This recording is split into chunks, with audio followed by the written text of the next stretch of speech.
We don't know exactly why she chose to do or take that direction. Okumuyimusa omutindo ogw'Omwana. She probably has a story behind that. Era agenda kuba briefly atubulirako story ye eyamutuusa kwekyo na lwaki yasalawo omwana muwala era atuusewa, and how can we help her take that dream even further. Jamila, assalamu alaikum. Walaikum salam.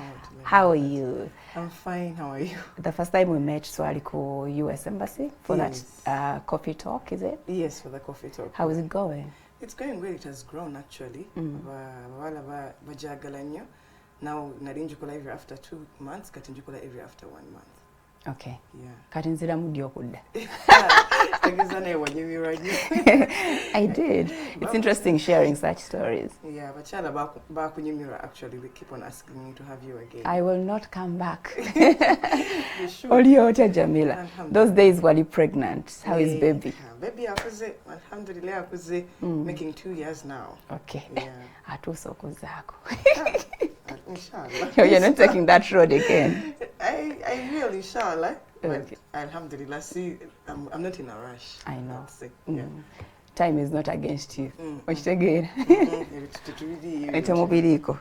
Kale, abaana boolabirira. I mean, the last I had what yotandise okubasomesa ebyemikono okukanika kanika twabimanyira byaffe. I mean byaba kubesimu samu oliwa emotoka yange efudde tumanyi basajja usually, but wangama nti otandise nokwegeza abaana kubanga babyekwatiramu. I was so impressed. One of the reasons I actually had to invite you on the show. I'm a fan of this show and I'm so happy to be seated in the show. I'm a fan of. I'm very honored. As the guest this time. This time the guest and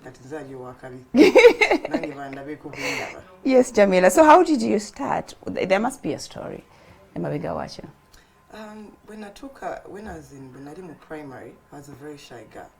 Being that just like me. I was very shy.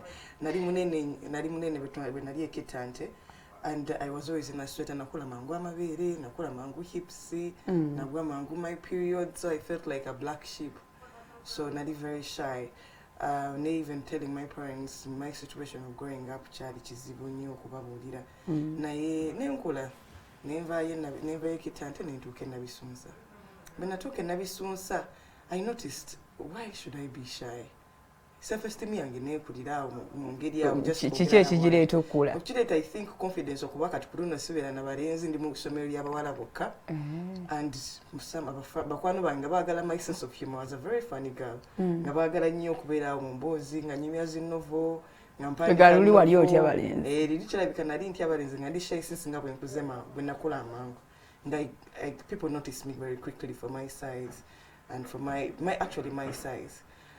Never na took a nebisunsa. It was you're a normal girl, like you're with fellow girls. They like relating with you. They like your character. So name kudirao. But when I took S3, I lost my real mom, and my stepmom, mama wange since na stepmom. I was so amazed how we atwagala nyo, we atugumye nyo. I think it was bana bina atwagala nyo mchala. Amina mayanja hajat Allah musasiri. Ya twagala nnyo. Jali achali yosimanyi obalaba kuba kyebeka kati alina kumusabira kubanga buli saa abeera asaba. Naye bambi yatwagala nnyo alhamdulillah. Naye bwe naluzinga mom, then in the same mukyalo kyaffe ne nduzinga mukwano gwaffe to HIV. Mwana muto nafa because of HIV AIDS. After that, around the same age, around the S3, same, S3, that is around 17 years, 16? Yes, yeah. I was really, really sad. I was really sad. Bamzala nabo brother. Bamzala nabo. And HIV, those days yali yakatandika waliwo ARVs, that mother to child infection by tebanabagikola transmission tebanabagigezako preventing abakyala. Like it was bamzala naye ate abazadde ne bakikweka ne batagezaako mu treatment and try to kuze naye ku kyalo kyekimu. I had just lost my real mom. I tell you, I'm losing a very good friend of mine. So I sat back, I was like, I'm a girl, I could actually be like her. When I told her, how can I do to empower myself? So that this disease no go chali muto was Omuwala asobola befuna. Ate bwe yakola naye yali ngangazi yali munene ye bwe yali omuto yali already nga atandise okubeera sexually active. ate kitegeeza ayina be ayinza okuba nga yasiiga ate nga tamanyi it was not her fault. Her fault was being teyamanya nti alina HIV. Balabiraawo yalwala lundi gumu just out of the blue n'afiira bwe yalwalira bwe yafiira. So abavubuka abamu of course baparents bamwe bategeera nti abamuwala kubanga omuwala bwe yagetting involved with, it was really a sad moment. Ngamba, and that time was, you know, adolescence eyingidde whatever your fellow girls abalinda same character nga mukwano gwange yafa. Ningamba, what can I do as myself to empower my fellow girls and the other people obuta falling the same my church tea. Netandikawo club ena Bisonsa eya HIV AIDS nasoka jita S3 S4 nasoka jita AIDS club wenatula mu kirasi nga abani bolinga AIDS wali yajja tebalina gesembeza kinnamutta tewali yajja natula mu kirasi nze kasi wali omaze okukola banners obayise nkoze kusoma those days baba tewaliyo owandika bundisika full scope n'ogamba new club AIDS club come and find me waliwo clubs endala era nga abaana bazattendinga nnyo. I wanted to make I've always wanted to be a leader, but I never wanted to be a prefect. So I just wanted to do that. So nentola mu class nze neza yekiro nemugamba bakwano bange ne wachite muzi. Ate nga mwandaze nti mujja kuki. Your snakes. Munange bantu byo mwagamba liwo tandisewo kirabo ekubanga ina sirimu. Okay. Ene ekirabo yagala bayina sirimu. Pete tumuyina. Nentola n'omukyala eyali patron wange nemugamba tukoze tutya. Yali fellow student? Yeah, she was also another old girl, yali patron teacher. Nangamba ndoza tukyuse erinnya, and this time be involved. Genda abantu babulire what you want to do. Be clear. And we changed it to the Red Ribbon Club. Oh, alas, I had the full class that next day. So I think my girls' empowerment started when I was in Abisonsa, mostly because of my story, losing my mom, losing mukwano gwange. That club, even right now, Echari and Abisonsa, it was the best club. I take seminars, ukita barenzi, preparing how to keep themselves safe, okwekuma, okuberanga just okwekolera, okubeera healthy. When natandikira, actually, my journey started in secondary school when I tandika Red Ribbon Club. Abana watandika katokogera ku HIV nga. Tebachati. So you had to do a test there to convince them, you know. What we did sometime, Mrs. Wiganemu, some of the seminars I did, later HIV testing, but of course by that time, Babazadi, I wasn't not testing, I had Babazadi by no Bagambavana. So Abana Bachitanya and Mrs. Wigan was really proud that Abana be what they are, and also the parents allowed them to test to know their status. So it was something, in those days, HIV was such a stigma to talk about. So, but it was really different. And I made it fun. I'd use music, dance, and drama, Wanokumanya, to talk about their adolescent stage, how their bodies, their sexual health, reproductive health, to know, okwekuma, nenchusamune, netuchusamune ABC, to get to get abstinence, behavior change, ne career guidance. Since to the Musomero, there's no reason why you're being faithful. They really loved it. Then later I'm S5 nefuka A-level counselor. Mufuka wa mtawana. I was unbeaten. So that was how I started. So wafuluma secondary school, walinga gwagambye now. What can stop you? Yes, when I get to MUBS first year, my father took me to MUBS checking in Kamwesi. First year, nakola business administration. My first year, first semester, nafa. Oh dear. Kati, we are far. That was such a trying time. I was still discovering myself. Moved from school, Nabisonsa being so famous. But in campus, it's a new world. Here it's an open world, where you're enclosed. Then I lost my father. When we are far, it was such a hard time. School fees nakenderako, alhamdulillah. Uncle wange Haji Baker, na nkwatira ku school fees. Ku tuition. Nayenga I had to travel for other things like hostel or pebizao. So why no kakalu kana ngoma? Nino hustlinga. Wate another part of me nevayo yenali simanyi nti nsobola yet it was there I think okwekolera nenjigo okwekolera nengina ne approaching some company by then nanyiniwo yali James Muhaire bali bagita SMS1 nengina nemutukira namugamba manyi nsomesa kyonna kyoyina nze nja kiika I need to make money to survive nampa omulimu in my first year second semester bweyampa omulimu nesooka nkolera SMS1 for 6 years nga nkyasoma olwokola ki nga ngenda nenkola ku SMS1 nasooka nentuuka nasooka fuuka sales person actually agaba flyers ku gundi waliwo promotions wa promotions actually ngamba obuyinja bwange nedda tebusaanaawo nezirewa wali oyina obuyinja ekoze eri wabeera ng'oli star nemugamba James sisaana kubeera kugaba flyers gwesomesa ebisaanira njabiko ngamba tolina mpapula oli wa first year oyagala ki tukuyamba buja tukusomesa n'okusomesa nangamba naye gendo gende wa Roni akusomese application y'okusinika SMS bw'ogiyiga mu ddakiika ngenda ojja kubeera ku front desk anaoluusi ojja kufuluma ogenda okola sales nagiyigirawo mu ddakiika ate nejjajikikaze yangamba saazimalayo nga natuuse dda namukomedde nemugamba nze njiizi nabeera so amazed nangamba tuulaawo bonna boyogera bulungi the clients I'll promote you to marketing and sales nengenda nga ninyiya bwe ntyo mpola neninnyira ddala nno later on SMS1 nenkola negrowinga netuva kamukamu netugende bugolobi na James najitunda to the amazing couple Elizabeth Mushabe ne David Mushabe I connected so much n'omukyala Elizabeth Mushabe nga mwagala nnyo naye bwe yali akola ebintu bwayogera ne ba clients n'asomesa later nembiyiga n'anfuula marketing manager just like that within a year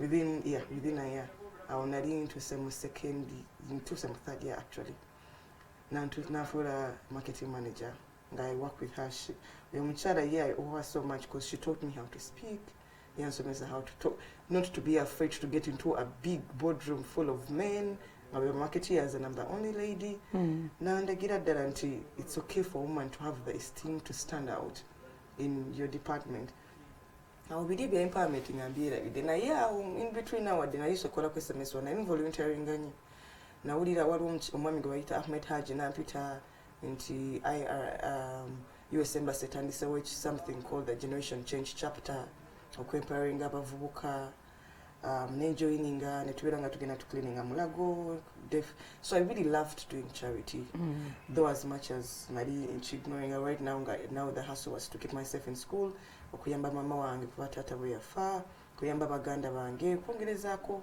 waka did you ever get time concentrating ku bitabo so kijja kulimba kirabika gali magezi mazaali kubanga tewasoma tewageranga mu lectures nasoma waliwo omwami nagezangako naye nagezaako in a way that nga ebibuzo bibeerawo nga ntwala leave nga nsoma naye wano mu kiraasi obumanyi ng'omwana wabeera mba nakatuula mu kiraasi bakwane baye nga bankubira comedy night jam tugende out ki mbadde manyi gwe ebyo tewabiriimu by then hakakaya kaiti kana kutandika naye alhamdulillah Allah nungamia naye I like to have fun and then SMS1 since as a marketing manager tying down I had to be at events this way to signing about artists I have to follow up some artists kati ngambera awake till like 1 I think alinokera naye nga my bosses bwe bituka ebibuzo nga bampa time yange off ngenda nsoma nkola era when natuuka ku list ya graduation nga kwendi satuna na max nakulira bukubiza hajati namugamba omanyi tumaze tikikagawuni ekyo sijja kyowakana okusoma kwange waliwo ne lecturer omu yampulinga because I majored in marketing ndalaba sisoma naye ng'ebibuuzo mbiita nantuza nsi naye omwana gwoba olimu osasula abantu okukolera ebibuuzo bikola oti nemugamba nga bali bye basoma gwe n'obikola practical ekinyini ekyo kyennyini kye namugamba the marketing you teach me is what I'm doing mu field nga it was so exciting nga buli kyenkola mu field kinsanga mu kibuuzo that's how I passed era nampa test nangamba kati ddemu kino bw'okigwa kitegeeza okola kyobba mu bibuuzo oba okupa nambuza ekibuuzo kyennyini and something in a situation Liz had said yantumye okukola ekikwatagana ku marketing namwana eyo scenario namuleka nga takikiriza agamba tukutadde naye alhamdulillah nempita nenkivaako naye when I took mu 2012 wadde nali ku SMS1 as much as I loved my bosses, I loved my job, naye I felt like mutima there was something missing. There was something missing. Olubiri wali obivuddeko kebya empowering them, the girls. I just volunteer with them SMS1 like that weekend. Ahmed Hajj have called me under Generation Change. In their organizations, I would go and volunteer. Ningena nenkulayo naye nga balaba nga buli wengenda okuvolunteeringa mu organizations abo netanyira nnyo ku mwana ki omuwala nabambuuza gwe wadde nebagamba njagala gender equality nga mostly because ndi muwala. I think because it came from Nagisonsa. But then 2012 I realized really happy, like I needed something that fully satisfied me. When I turned out Smart Girls. Smart Girls, you kind of, with the help of who? Because not all of us girls are joked enough for that idea. Nagamba kate kanji pursuing. I seeked so much advice from Ahmed Haji, Oromo Migonari Nkolako by then Bari Wamita, Joseph Tungu, Julius Mwonge, my friends Agini Sima, Valinda. But now before I started, I consulted so many people, and all of them advised me Wagama Jamila Twakulabada. Never way I got a chikola vayo kuchitandiki. Era ne bagamba ne chitandike ntyanga sente zembadde nkola mu SMS1 badde nsikosabira. I don't have those much savings. Nagamba Ahmed Haji advised me you don't need savings to start charity. Your capital is your brain. Exactly. And you know yourself. Omanyi okugera ne communities, omanyi okugera n'abantu. How you want to empower the girls. Olungo tegerene exactly how you want to do it. Obanga ogamba bugambe I need my own thing. Nganze mukuru. Era ne kyenatandika nga sinnabeera. Nga just nkungenda bugenzi. Confidence ye yakupushinga nga buli kimu. Aga nalabire eyo mass. Nalabire eyo. Haja tinangamba nnyo obadde ofuna sente wano nyingi overa kyo ku mulimu gwo okubadde okuwa sente gukuwa emirembe. And I was like, I'm not happy. I like something called inner peace. So I feel like chirichi jakumpa more happiness. What is chirichi wade chimpa happiness? Nemvayo. Natandika nengamba money. Jackie wow, money ucharo your obsessions. Na approach money. I really like my dad, and I've seen. I really like. Why don't you tell me about your idea on empowering girls? Why don't you start it with a fundraising event? A father-daughter dance. We do a father-daughter dance whereby we pull other fathers to embrace their daughters, to connect, to bridge that gap. In the end, Sentisivamu was Zona Kusutandika Wechitongwe. Nengamba, by the way, I was also very close to my dad. And Nenkola research, most of the girls I've talked to, already before during my time in SMS1, I would empower so many of my employees, the girls, on how to build their self-esteem. And I had done so much. I was researching nyingi nnyo. Nti omukyala omuwala ali kyali mu self-esteem ye. Relationship yo ne taata eri very important. Ate nga nkyala waffe mu Buganda tetukirina nnyo. Taata wakugamba gende wa mama. Ngenda kola ki. Ate ze nayagala nnyo taata wange. I felt like I wish I had more time with him. Nali badde ate wakabi nnyo tokusingako wano. Kubanga nali mwagala nnyo. Ate watu yali akola. And most of the Abantunga, like, and I can visit with my friends Susan Nakazibwe. Her self-esteem was so high because her relationship with her dad, yeah, man. Nenga wa ha ufunye choko yo kwasa. Can't hand the kid one. And I turned the kid out and it was father-daughter dance for 2013. It wasn't so much of a success, but it was at a small. I expected big numbers, one who said, but in average. Ngamukaga atata basatu. I expected 5,000, but we had a moderate number. Like 1,000? Yeah, like around 1,000, because we're around 500. But as much as I was sad, because I had spent so much money, and I did not get back. I just that's so much money you got from where? Sponsors, sponsorship. Supported me. Nafuna mwami wa Hacks Bond, yet supporting her. Netfuna ono Emmanuel Katongole, naina atwaye sente, Wastel and Chip naina atwaye sente. But we broke even. We didn't make money, but we didn't have to try in a mabanja, try in a gold. Naye chali very amazing is that many girls are approaching her after. Tukoze. ne bagamba Jamila nali sit close ne taata wange naye ekintu kyonkoledde sikirabanko nambuuza what other platforms can I come to building myself esteem my esteem okumanya my building my potential that was notandika the coffee talk netandika coffee talks netandika ne smart girls nengamba nefuna basis registering as smart girls netandika coffee talk nagitandika eyo ntinda inviting a few speakers n'abawala abamu ne bajja netutandikawo nga boogera self-esteem like nebagamba let's just develop positive talk bagamba we gossip naye let's develop positive gossip so they would come or do it have a pan of couch guest speakers nebatuula neboogera. It was a success the first day abala nebajagala nnyo nebasasula okubeera members of smart girls gundi ne capital egenda enkola US Embassy nempita nengamba what you're doing is amazing bebakuyita before you even introduced to them. Yes nebagamba what you're doing is amazing watch tetukuwa venue embassy munda abawala ngobiro bayita every after 2 months. What was their interest in this? The interest was, I think, because being a Muslim woman and I had a huge following of ladies, but they wanted a lady who would be a face for other ladies. They wanted to have more ladies to empower them because binary sources is very empowering. So nibagala okukozesa nze okola kyo okufuna more ladies obe empowering. And being a Muslim lady too, abachala abawala abasida matero keeping out of the outlook. Nebaloza also pull more abachala balala abasida abawala balala abasida. So netutandika mpola boncho muguchi mu US Embassy wetukolera girls coffee talks. While we were doing that nezone tuzitwala masomero nga tugenda masomero netwogera n'abawala about building their self-esteem, sexual reproductive health information, partnering with a number of organizations.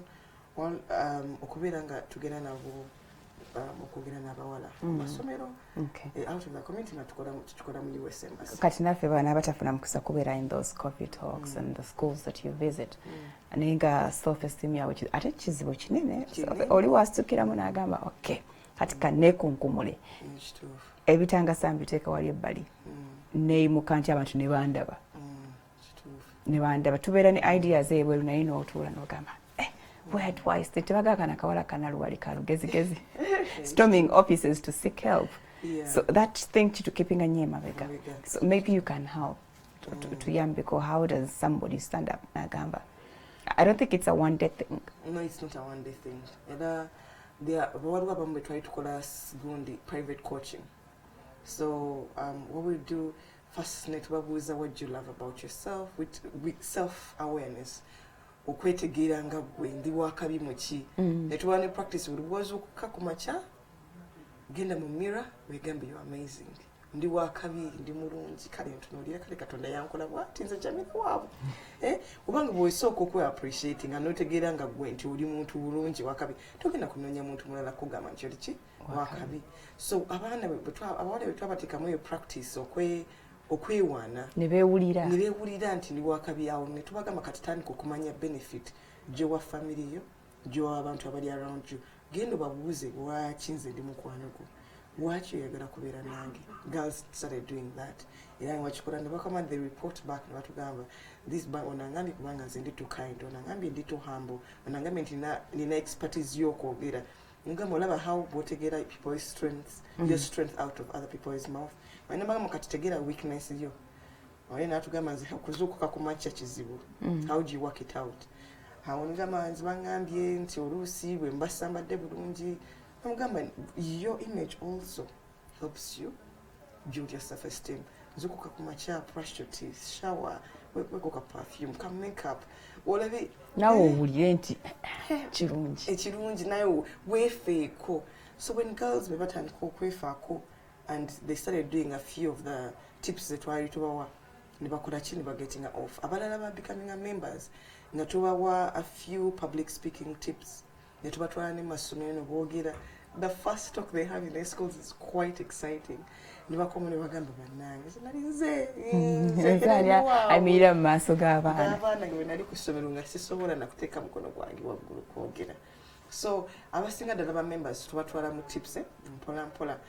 Those one-off talks, we call them smart girls, self-esteem games, and tubateka mu games.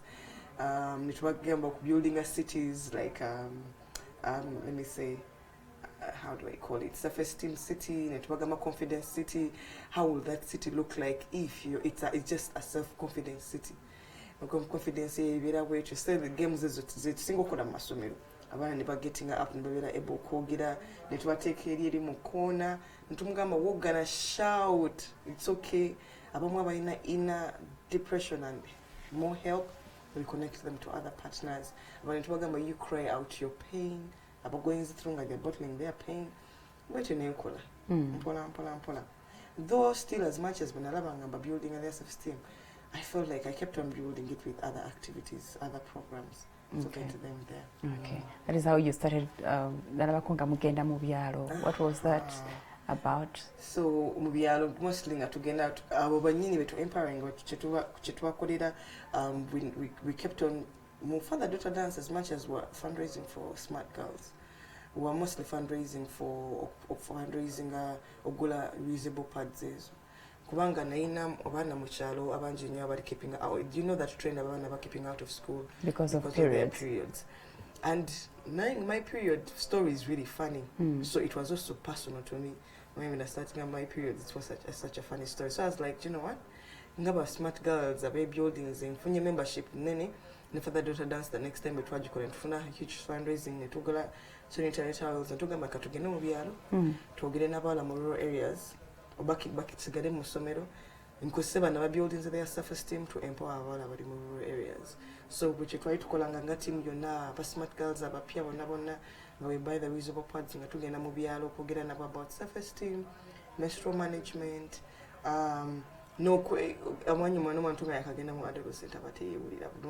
So just to help them build their self-confidence and sexual reproductive health information.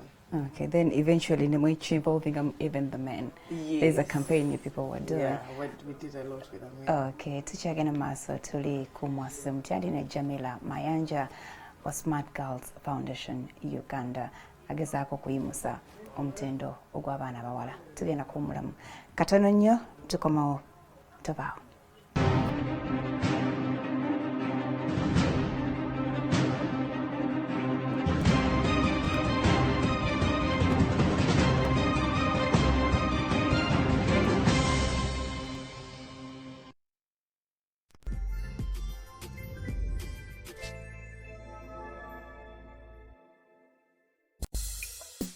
Tukwaniriza ku Salon Delight abakugu mu kusala buli musono gwa nviiri z'abaami ez'omulembe.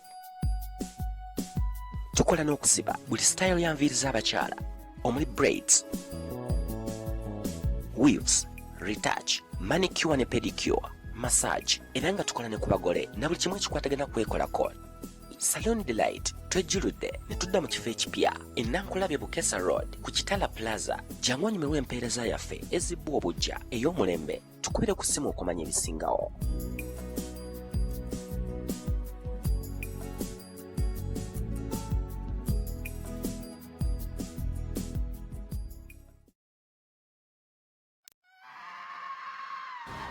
Osobola okulondawo n'ossa ebirowoozo ku kintu ekikuzimba oba ekyononera gwe nabo ku kyalo kyo. Nze Lukwago nasalawo okubeera kiriya. Nalondawo ebyemizannyo si bya ffujjo. Beera kiriya. Londawo okulwanyisa effujjo leero. Buno obubaka buwagiddwa ebitongole bya International Organization for Migration, Uganda Police Force nga bakwataganye wamu ne AFGAD, Act Together, Yarid, KCCA ng'ate kisasuliddwa ekitongole kya European Union.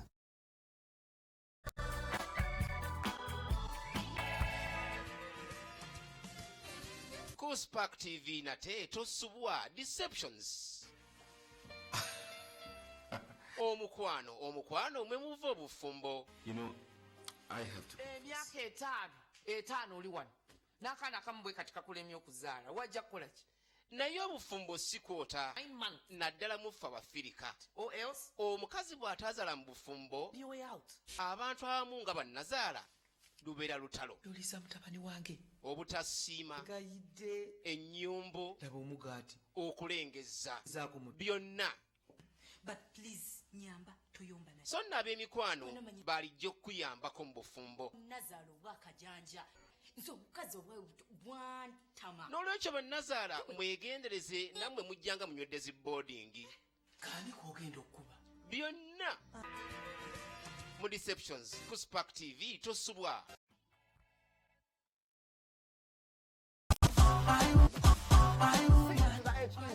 Cheza.com negatako Monday to Friday samu mpaka saa mwenda wano buli naku Spark TV. Cheza.com with Uganda's #1 lunchtime music request show. You can request for a favorite song.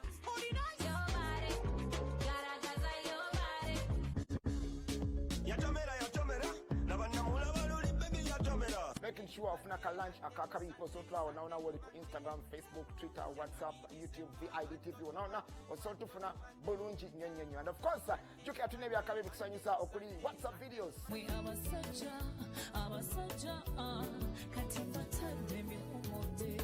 Facebook selfies. Celebrity birthdays.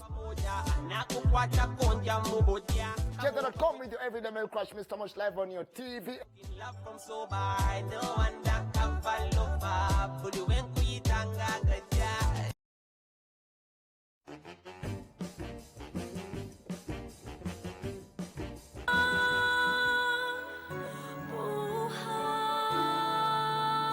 Morning awaits.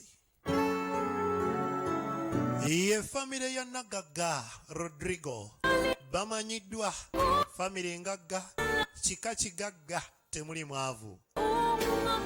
Buli muzadde ku nsi kuno asaba kuwangala kuza abaana be asobola bafuula ekyo kyayagala babeere. Naye nno bw'obeerawo ne bakutabukako olw'omanya nti munnange tuzaala mibiri emyoyo Mukama Katonda y'amanyi. Ate era ebizibu bwe bigwa olw'omanya nti teri ssanyu lya lubeerera. Nagaga Rodrigo alwana kutereeza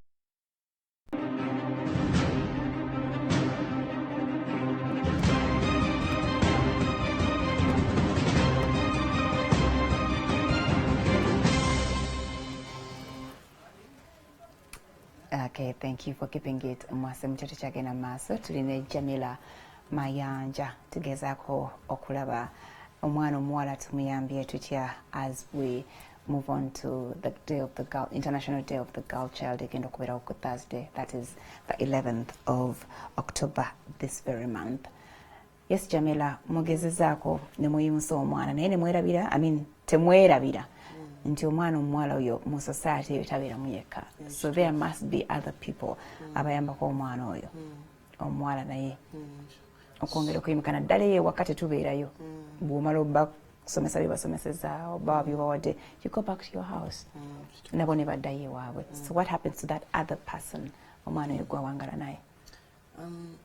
Thank you for bringing that up. Era bwe twalaba when we try keeping up nga tugaba these visible pads, we noticed one thing. As much as these girls stay out of school because of their menses, in some of the rural areas,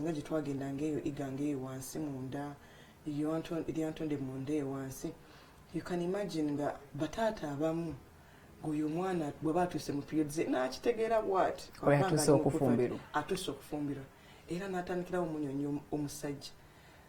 Abawala balingangazi natandika periods nga nkyali muto nga nkyali mu P6 ate nowadays it's even worse.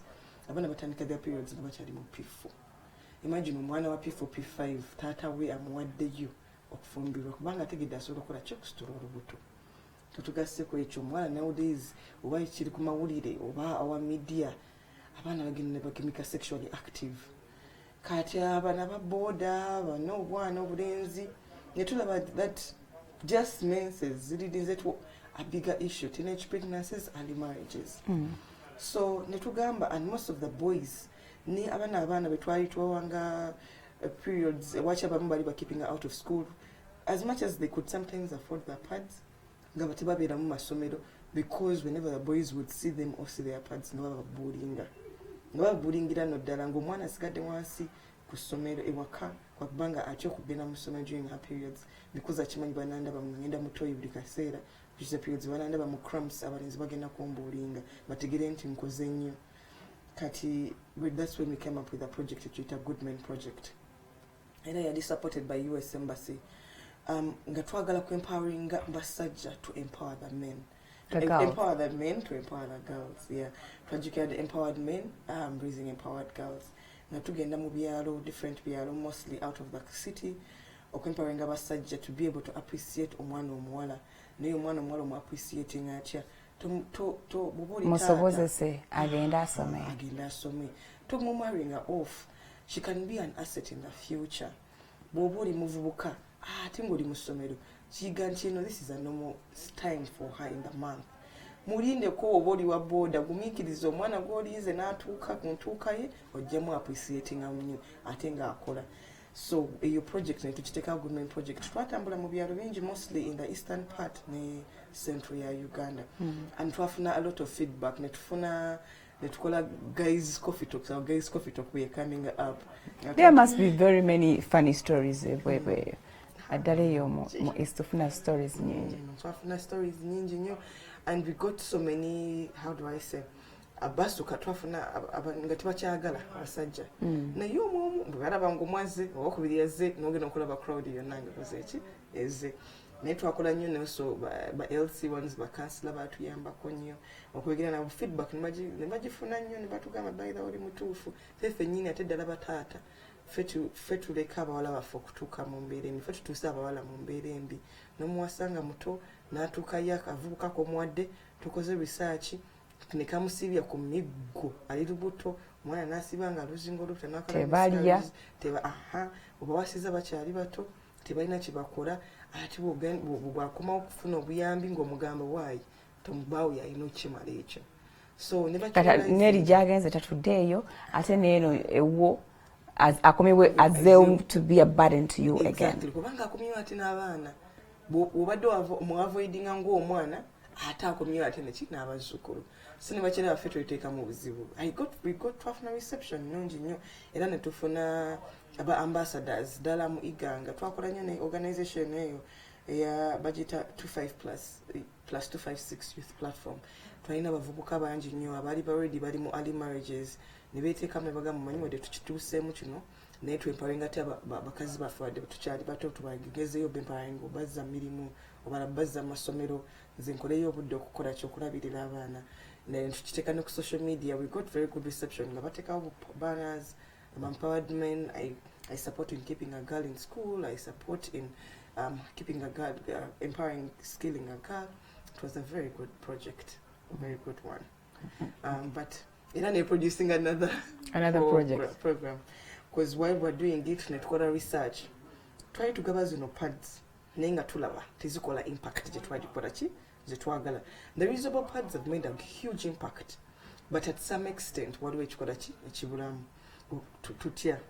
Twagenda ne tulaba abaana bwe twali tubawa reusable pad atambula quite a distance okuva ewaka okugenda ku ssomero ate oluusi by time ta affording ne reusable pad talina asawo talina wasitulira eno pad kati nga kye baali bakolanga bwe tuba tuziwa reusable pads asitola busitu zikitabu bakitula ate n'agiteekamu ayina okibikula mu kirasi ate ayina already gyakuze yayambadde bansonyi okusharinga this ku TV. Naye bw'atuuka mu ssomero oluusi some of those schools zina one toilet zigamanya toilet ez'abakyala n'abawala eby'abakyala n'abaami atuuse ogenda talina ne washwas gy'oleza so the psychology around that affected them so much so some would rather stay home and use your reusable pad and then go back to school so we sat down and coming up with an idea solving that ne to developing gye tuyita smart bag. A smart bag nga tugiteekamu compartment where the reusable pads wezigenda tubateeramu compartment where tubateeramu menstrual calendar to keep track of their periods so that they are not surprised and prepare in time ne tubateekamu a little bit sexual information, reproductive information, but mostly to know about their system, how it works, how their body works, because we try to get nga masomero nga batubuuza ebibuuzo ebyo waki pain zinuma waki ate oluusi misinga so information tukatranslatinga nokutranslatinga mu Luganda ne mu Lusoga mu some of the languages we go to ne tubateeramu kiti endala okubayamba okukola pads ezimu nga mubasomesa okuzeekolera tubasomeseekolera kati ensawo erimu wasobola okuteeka ekitabu pads wezigenda n'oluusi bw'aba tasobodde jaws waliwo apartment eri dry whereby wagiteekamu nga tasobodde n'akomawo n'akola ki n'ajoleza ewaka ne tugibatwalira bagyagala nnyo era abaana ne bakiipinga ne bagenda nga bagikola so alhamdulillah funding of course manyi bintu byaffe bino since charity funding naye ne tune idea ne tugiteekayo mu bayo platform bagita open idea UNFPA ne tukubira ne tuwinning award era inshallah in soon bagenda to financing supplying over 5,000 bags okutuuka abaana 5,000 in the central and the eastern inshallah katutwagala bwe tunaaba those 5,000 tubamaliriza omanyi sustainability kubanga funding agenda kola kinagwa kubanga tuzigaba bwereere ku baana bazineedinga mu rural areas twadevelopinze ne kano kakiti akatono fe abaana bakitante Kampala parents abatana kutuka periods need to have them excited kubanga olaba bawala excited about what their periods when they finally come yes because you know it's a normal thing katonda yachikuwa kiri normal so onze bwenatandika ebintu ensonga ezo bannange nakaaba nga ninganga afiiriddwa naye it is normal to have our girls know that it's normal you can't avoid it appreciate it because even when you get it it shows you're healthy so we've developed a normal small premium bag kitugenda okutunda mu gana amasomero gano agali developed ne to the parents ogame ko kalimoki ko kalimu compartment moteka disposable pad tugenda batira mu reusable pad tugenda batira mu urine test kit kubanga bano babeera nnyo mu okutegera to test if they ever have infections compartment bagenda okuteeka nga painkillers tubatira mu compartment mu bagenda okuteeka mu wet towels obo babita batya mu Uganda wipes wipes ebajja butika so it's like a pass like a small pass kubanga olaba nafuna omwala ye self esteem we are becoming a low ngakola mu bank was the fact when she was in her periods the time to go and change happen ngataina so that kabak twakola just to boost the self esteem nokubeera a starter pack for a new girl going to a period so that tuyambe producing more bags to increasing because our target twagala reaching more than 25,000 girls so if a normal girl like you buys that bag then obero yambye okufunira oli owomukyalo eyobwerere enene eyobwerere kati yo cycle yonna weeviiridde yo okuva wansi okutandika mpola ku building a self esteem ne tutesa ku menstrual management izo programs etugenze nkola ki mutu building okuyamba okuyamba adolescent girls and tugamwakiraba nti you can't continue supplying free pass to them that is why they have to learn to make their own. Okay and if they learn how to make their own wabayize because tetusobola kutuka buli omu nayigiriza omulala to the extent bwe tuba tumwabayigiriza ntuyigiriza na bwe tuba tugenda mu bitu ne tuyigiriza ne the whole community mulimu abasajja mulimu batata bajja ne batata baabwe bazadde baabwe the community leaders ababeeramu ne bayigiriza so that omwana watayize kubanga tusiba tuzaala ne mama wabazuka ebayitha wekika kuyigiriza ki okola padio ekosi tukole ki tujejjeko era gyonna cycle nebeere ngetambula bwetyo Okay, that's amazing. Katusabe ababayambako okubawa ku sente okola ebyo nabo beyongere okufuna ekifo. So when we get back to the girl, waliwo abantu abatya nti ate omwana omuwala bw'abeera so empowered, bw'abeera too smart, atayinza okufuuka ekizibu, especially to the other sex. Yeah, that is very true. Era let me tell you one beautiful story. There's one of the girls we're empowering Iganga still. It's like she was waiting for her switch to get on. We're getting up. She became overconfident. Natandika okuvuma banenzi bannange ndiye simanyi na kyenkola ku kyalo kino. Nze simanyi nakumanya muli baavu yo wakisigenda naligenze Kampala. So I'm too smart for Busoga.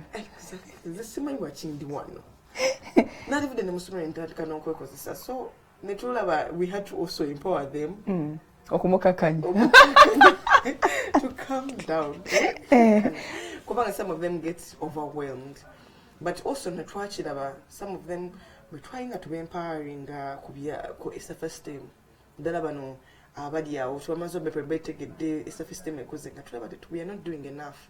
ddala abava out of school abali out of school abali in school netugezaako netwongera kate skilling programs ezo kwabanga bwe twalireyo omukyalo Igan kubanga she was a young mother navumavuma bye munga bwafunye empowerment biki netumugamba ekyo kikoze lwaki natugamba nkikoze kwabanga waddemu empowering naye yekikolanga defense mechanism waki twastudyinga tumanyi ba bullies actually bullying abaana mu masomero bakikola because already naye abeera ina low self-esteem abeera ina ekikyo kyabikkirira already yayina kyabikkirira tulowooza nti ye twali tulowooza yes she has been empowered because she's speaking up but when you get overboard there's just what which sometimes ekiba kyokoza kikyogezako kukweka netumugamba kiki ekyo kyokweka netutolaa nti netwogera naye natugamba nti mu empowering nze mumpadde buli kimu neetegedde neesobola naye still mpulira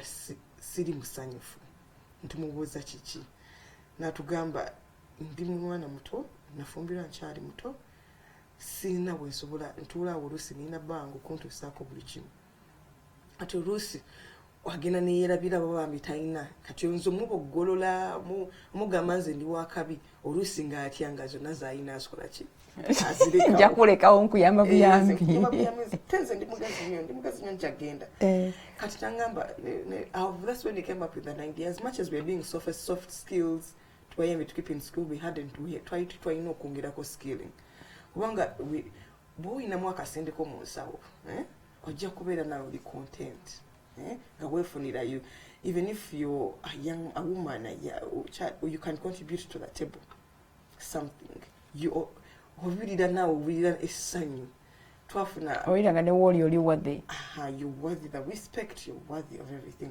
so actually was a story on that led to our skilling program twasooka na kusomesa baana byalani ddala babali out of school batubasobola kwemezayo ku campus netubasomesa ebyalani okutunga era ezo ensawo zebakola bano abawala ezo the kids bebazitunga so tezifuna China wachi like they are Ugandan made from the girls that we're empowering neba nebasinga kuva mu parts za Iganga bwaise kawempe awandigawe wachi kubanga workshop ya feria makerere mwe tulina ebyalani ebyo era ebyo nabyo babitunga buli kimu ne pads zimu nga tugenda kusupplyinga wangi bakozesa kyalani bakola ki ne bazitunga so skilling gundi nekola ki neyongerawo and also before when I had just gotten married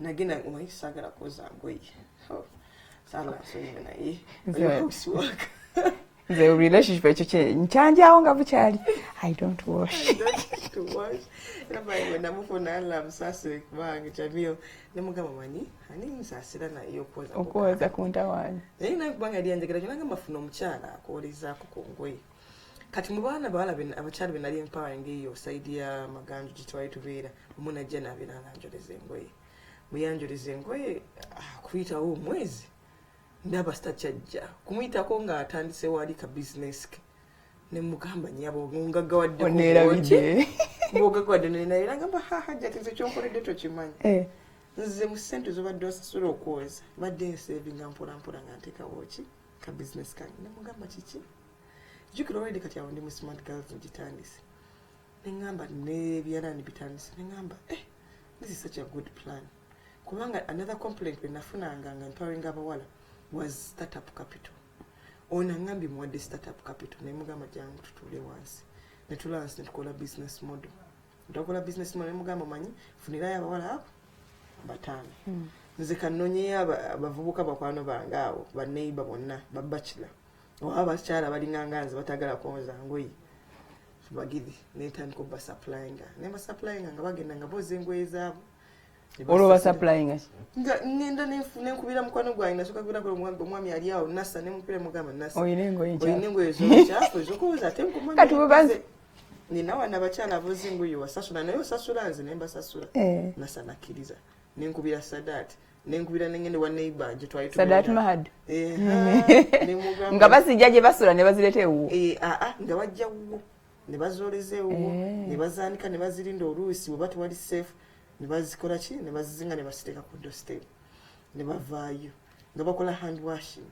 It became so top nkati nga kyenkola nga mbateeka ne booza kati awo ng'ofuuse broker nga nfuuse broker w'abaana booza bamala okwoza engoye nga bakola ki nga mbasasula nga buli weekend bwe tuba ku Manda nga tetulina booza nga mbateeka mu training with a team ne mbatraininga ebira nga mbasomesa self-esteem, how to speak, ne mbasomesa savings. Esente ze mbasasudde bazisaving batandikawo business zaabwe ng'oli omukyala. Kati awo nintandika okusolvinga issue yaki ya startup capital, unemployment startup capital. Ne batandika abamu nga bamala nga beskiringa ne bajja mu byalaani abalala ne beesomesa okutunga engatto abalala ne bagenda n'olinaaka ne bamugatta ne bagatta naye market stall. It grew, it really grew. That led me the US Embassy and what I was doing with the girls. They were money. Apply for a program by the Young African Leaders Initiative. Yali. Yali akajamu 2014. Ni applying at the first time. Saitam. The second time when applying, na ye it was I was pregnant, my first baby. I was pregnant, but then in the interviews, I passed very well. But while during the interviews, by the time we travel, you're going to be giving birth. But unfortunately, Allah before they traveled, I gave birth premature. Omwana. Oh dear. But we are fine. I was so depressed. Ndaba missing that yadi stop is pregnant. Ati unato mwana for the in between. Nandi yao has bang nangumi alhamdulillah. Banchadi yao ne bankubira essimu. Batwawulidde gikota sad news na ye okyayagala ogenda tugende US. Ne mbagamba nze nga n'okulinnya. Sika baby. Kagende mfunireyo. And I healed from there. I went.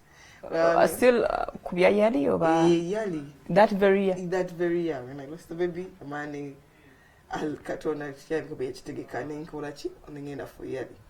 Kati bibagenda batusomesa abantu batuteka mu top universities, bateka mu Dartmouth in New Hampshire, ne batusomesa on how to design projects and programs ngokozesa human-centered design, and how before we design a program or any business or any social enterprise tosoka kutegera nzirina business wange na kutunda mberenge neso kugende ddala abantu bo kukolera emberenge mu kitundu kyo emberenge bazagala era bazagala batya uchicho osobola okukola ekiri different bwoba ogenda kola ekintu.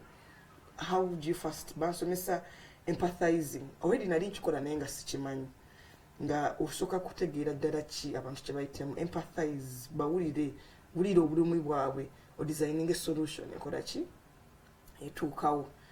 Nakomawo during that time kubanga twali tubeera 5 weeks. After 5 weeks the last week netugenda mu DC. Eyo DC tubali bagita presidential summit eyo when I'm meeting the President Obama when I child president it was such a beautiful moment. Yeah, I had a right. I had to make it was President Obama nanjogerako chenali nkola kukyaba wala. Oh, that was another moment. Did about you. About where you did. Our church too, of course, nali ne yanju before they liked what I used to do. How different. When I didn't different ways of empowering abawala vamu koza ensawo dali chicho koze echo bano ba saving santi. I do not wait for funding ngeza nnyo kunonya solutions okwempowering abawala n'abakyala in a different way, but make sure I reach the goal. So nanjogerako there's that famous picture I wish they could play it for us. I was so amazed. Ekyo kyankolera akalango baba yebale. Era bwe yavaayo nenkomawo Uganda, it led to so many things right now happening. I'm smart girls. You've been learning mu US Embassy byenayiga kyekyalidinga ku kiriko kati buli omu kyalowooza nkola bingi nnyo naye buli omu kyalaba kyokka ekikyenkola ekyokusomesa abawala kukanika emmotoka. Wadde there are other things that I actually do bingi nnyo naye ekyo akikiraba kitudde mutingo. So bwe nakomawo ne ngamba basomeseza empathy enagikosa ntya empathy cause yeche empathy okukiringa kuyimirira ngatto kulumirirwa wamu n'abalala kuli kampulirira ddala obulimu bwo kitegeera neme kulowooza bulumi lwo naye mpulire ddala obulimu bwo ngende nkole research ntegere nkuyamba ntya ate bwe nkiyamba nsobola okukikola different for that 1 year or 20 kwanga it was 2016 I really nali pregnant. That's what I kept on doing, evaluating all my programs, evaluating what I was doing right, how do I improve it. Era bwe natuuka bwe nakomawo wadde yimode y'okoza yali enkolera naye yali tekolera bawala bange ng'obagenda ne getting aggressive ne booza nnyo ne bagera ki ne balwala engalo ate nenzira akasente kenfunye ne keneno mbajjanjabisa kati nga tekikola ki sense of empowerment gye nali njagala as much as baali basavinga naye nga time tugiwestinga mu kutreatinga gundi eyo so kubanga okukwoza okwo kyobola abantu tebooza buli kanaku booza once in a while. It doesn't need too much washing. Ate different gata detergent. Goyagadde nomo. Nze njagadde manya nomi nze njagadde njagala sokoteka mu jiki mu mala kuteka mu jiki teka mu omu mala kuteka mu omu teka ko mu yiwa soft bichi so nga they go through a lot of situations that is just stopping her for some time. Nemba sigaza ku empowerment but that still left a gap. Nengamba chika kyensobola okwongezaako ekiri different but this time I wanted to be different. Okay. Nga bw'okijjukira kati omulemu nate. Okay. She's called Jamila Mayanja Smart Girls Foundation Uganda. Tudde tumulemu katono nnyo. Mbatumiddeko abaliko live Nantongo Joeria, Faizo Muzeyi, Johnson Grace, Jackie Nanziri and who else? Chintu John, Lynn, cute lady. She's cute and she knows it. Okay, katumulemu katono nnyo. Thank you for keeping it NTV Spark TV.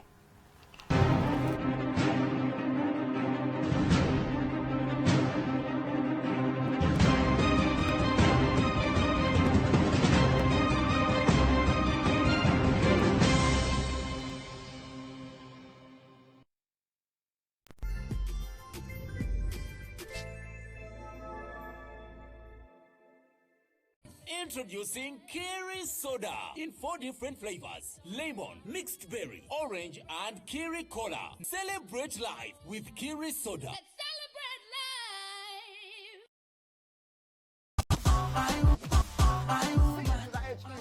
Cheza.com negata Monday to Friday samu mpaka samu enda wano buli naku Spark TV. Cheza.com with Uganda's #1 lunchtime music request show. You can request for a favorite song.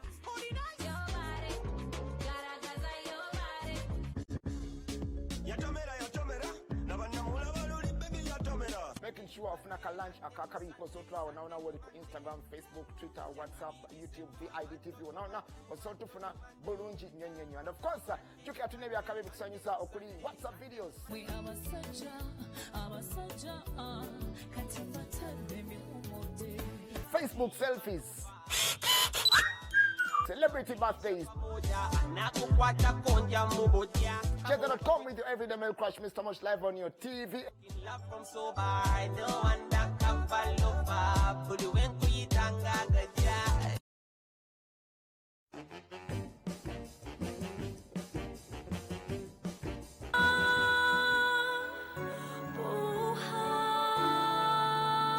Morning awaits. Ye family ya Nagaga Rodrigo bamanyiddwa family ngagga kika kigagga temuli mwavu. Buli muzadde ku nsi kuno asaba kuwangala akuza abaana be asobola bafuula ekyo kyayagala babeere. Naye nno bw'obeerawo ne bakutabukako olw'omanya nti munnange tuzaala mibiri emyoyo Mukama Katonda y'amanyi. Ate era ebizibu bwe bigwa olw'omanya nti teri ssanyu lya lubeerera.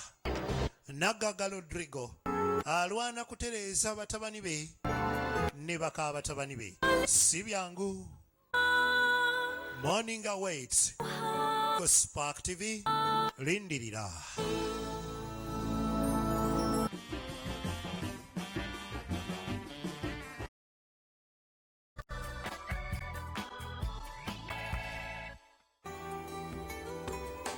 Heaven with you. Okuva buto. We're on board an airplane. Ng'omwana omuwala ono Maaji bambi ebirooto bye biri waggulu nnyo mu bwengula. your cry, monito. Naye Move an inch from here. daba ekikangabwa we kijja kigwawo kino nno kyasiraanya era ne kikyusa nnyo obulamu bwe wabula newankubadde ebyo byonna byaliwo ebityo yasigala alemerako ng'agamba nteekedde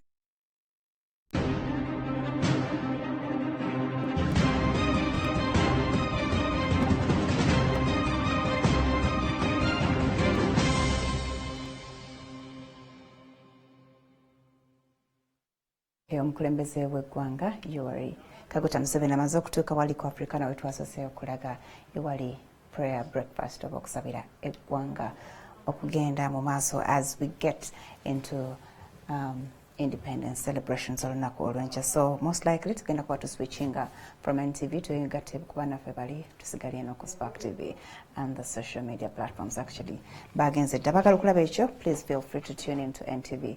Abagala bino musigale naffe wano ku Spark. Yes, Jamila. Waliwo kyatugamba after that byolabye nga tebitambudde bulungi n'oyiye ekipya. Nayiye ekipya nga katukuluno kwa kati awo bwe byagiriramu we try to bikola, we got a lot of awareness of gender equality, promoting nakola some program with Peace Corps netutambula the whole country nga to get about gender norms, studying ddala does Uganda appreciate nti omuwala kyakola omulenzi asobola kale omulenzi kyakola omulenzi akisobola manyi omuwala akisobola, balancing that boys and girls are equal. So ekyo kyalidinga birth to program enjo gyenakola. Ye bwe tugamba nti boys and girls are equal, what exactly do we mean? Equal as in buli omu alina amaaso abiri, ennyindo, ebituli byayo bibiri. Exactly, fembi tulina emikono n'obwongo. Obwongo babanga twagenda kati bwe twagenda nga let me say era I'm sorry to overgive an example of the Eastern bo nga teba believing omuwala alina kukola class gyekikola ki byalina okukomamu naye n'omubuuza obwongo tabuyina obwongo omuwala byalina omulenzi tabuyina like kyekimu ajja kugamba abirina naye society obwongo waffe butugamba wano talina kusukkawo nga twogera n'abawala ne batugamba nti nze math w'abalenzi ne tumubuuza gwe math olinakyo ekikugaana nti tosobola kukwata math ne tugenda nga tukyusa your mindset twakikola ne Peace Corps Uganda. It was such a beautiful program, just abaana ne becoming aware nti omanyi that train sciences kiraba kati right nowadays waliwo abaana abawala abalungi nnyo bali good mu sciences ne tukyusa norms aliwo wali abawala abakyala betwasanga akagaali akavugira ddala bulungi n'ateekako ebintu n'agenda. I think it's the other opposite nga abakyala kati bebakola abasajja bakirinze batudde banywa mwenge. Netugamba gender equality is very important. When I get an idea, let me prove a point that what men can do, women can do. Even double. Even much more. Kwa bango okustula omwana emyezi ena si kyangu tuli bazira. So we're developing an idea ya Girls with Tools program. Nga njagala okukola equipping abaana skills ezitali ideal abantu zibalowooza mukyala tazisobola naye tembateekerawo okukanika emmotoka mechanical automotive engineering, okuvuga tata, okuvuga trucks n'okuvuga manual n'okusooka okuweldinga and metal fabrications. Naye yali idea just ne bwe nali nakamala okuzaala nga already eri ku paperwork sinaba kikola ki gi-implementinga. Neminti ngawo omwami bali bamuyita swipe nangamba nga nemunyumizaako byenkola nangamba byonyumiza byagala okukola nina taata wange alina garage yakagitandikawo akyali mu humble beginnings tukyalina muki tukubyewo bibaati naye asomesa abavubuka nemugamba talinayo bawala nangamba tafunanga badde n'omwana wadde n'omu nangamba these ones have just actually proved my concept kyenjagala okukola nentula wansi omwami bamuyita Mr. Asad Nganda mwebaza nnyo bambi omwami oyo atukoledde ekyamagero n'atuwelcaminga n'atugamba jangu tukitandike program netugilaunchinga this year mu March netufuna abaana abo ne bajja ne tubamobilizing era abasinga bava mu areas around awo ezakawempe bwayise okujja okukanika okuvuga emmotoka ez'amanyi n'okuvuga trucks n'okuweldinga naye 80% bwe twaregisteringa bali baagala kola ki kukanika mmotoka Bali bachagala, they had thought about it, or mwabatekamu the idea. Never come. I think we can actually do it. And all of them just came to see. Ngabaso shibya tulabe kangende. Nkwata ntya oil. Nkwata Omwana. Nabalala because bali abasinga benina 80% they are really young mothers abamu, but they are young mothers bali awo batudde. Abalala they have dropped out of schools because of poverty, needy. So this is like a second chance for them. So program yabawanga second chance okwezuula nokola ekintu ekipya. So netwaleeta netulaunchinga twasooka netandika abaana bangi baali bawalanga over 150. Ne support gye twafuna yali ntini from the US Embassy, some other personalities ne batuwaayo ekifo kye tusomera twakaetandika ttaka tukugira ki bwe basomera kubanga basoma both theory ne practical. Bwe bagenda mu theory n'abasomesa ne tufuna facilitators ne tumuyita muzeeyi kyeyunga nga bajja basomesa electronics, mathematics, mwana tubateeka mu practical. Bwe twakitandikawo abaana twafuna bangi naye of course abamu embeera nga balaba bano basomera mu ttaka nze gye nsomera abo ne bagenda. Omulala twagezaako okufuna abasasula nabo nga balanze nsasula ensomere wano nabo ne bagenda. Abe twasigazaawo ng'oli akyagala ne bakigezaako for 1 month n'agamba nze hajati ekyo kye ngenda okukola ate nkyagala kubanga lwentuuka mu community abantu abo bali what percentage of the total number? The total number twasigaza because we started with over 120 there. We stayed with 50 nga bagali, they are really reading. They were ready to take all odds okusigala okusoma and never persevering and never sigalawo. Netandika bayisa kubanga program eyo kyetukola mostly for the mechanics tubasomesa servicing kwa kubanga emyezi 6 kusoma mechanics tezimala zina kubeera ki 2 years.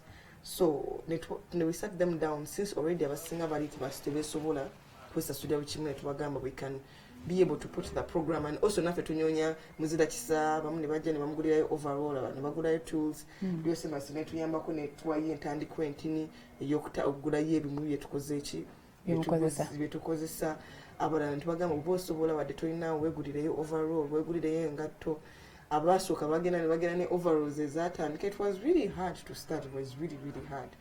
Ne bagenda ne tools zimu ze fundraising naye ne tusigaza abo those 50 ne basoma bayiza okuvuga emmotoka mani zisigimanyi naye ngenda gezaako okugiyiga kubanga manyi nasooka ogivuga nayingira ekizimbe sagala nakunyumiza nyo nasooka ogiyiga kubanga nayingira sikochu kizimbe era ekyantwasa the poles nokuba the poles neji stopping niyo olaba confidence gye nina okusomesa. I'm very proud of my girls.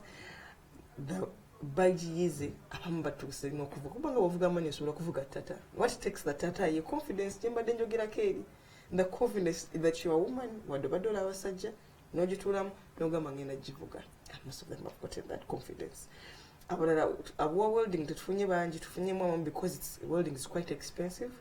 Ati tunakutandika kufuna the tools okutuba tulina obagulira the tools amasanyalaze. So twafuna omu yekayika. Waliwo omukyala gwe mmanyi Jen.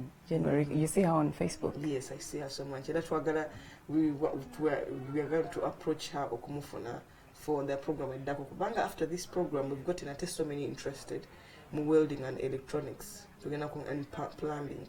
Inshallah twagala byongerako.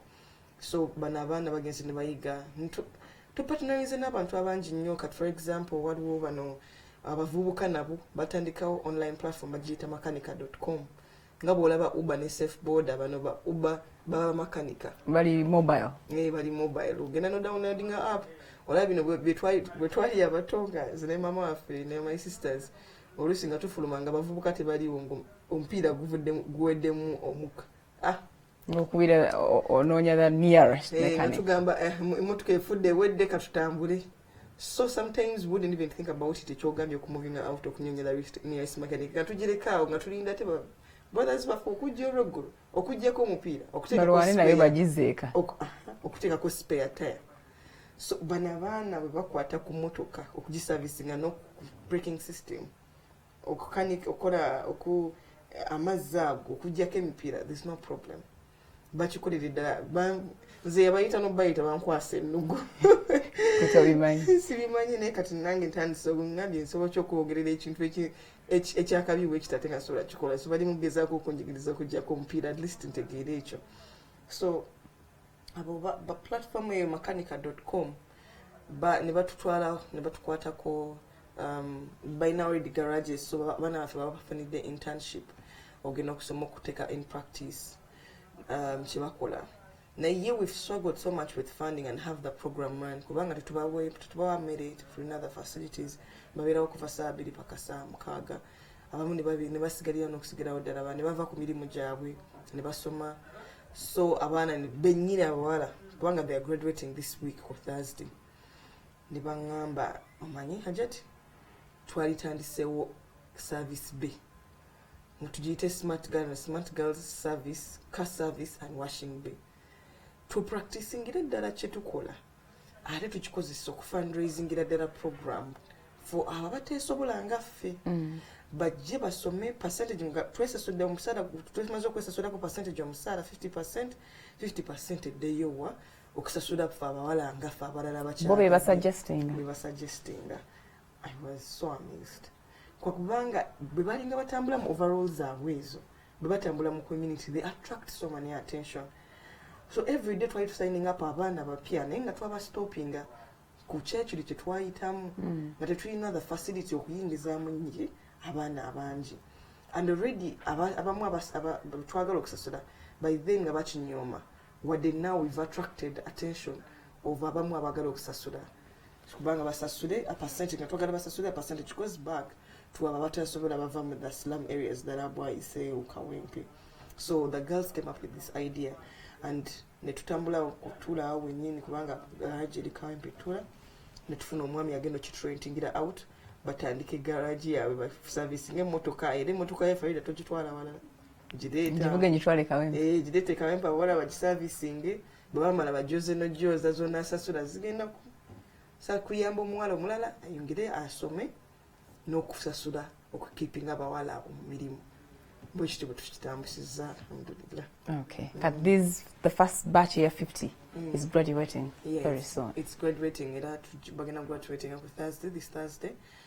Kwenyini ku garage yaffe awo twagala abantu bwe bajje batusanga balabe embeera gye tulimu abasobola okuyambako batuyambe asobola ogamba nze ngenda kutwalayo omuwala omu musasulire naye alhamdulillah tufunye abantu bangi musasulire ki okubeera trained there oba okubawa emirimu waliwo abamu abetufunye kati nga reham yaba promisinze abasinga bali top egenda batwala mu their servicing center okuservicinga emmotoka zaabwe ate abo balina ne trucks they can drive. So Reham has also supported us in that way. In all the events amazzi biki batuweereza abaana babeere nga bali dehydrated bulungi. Hydrated, yeah.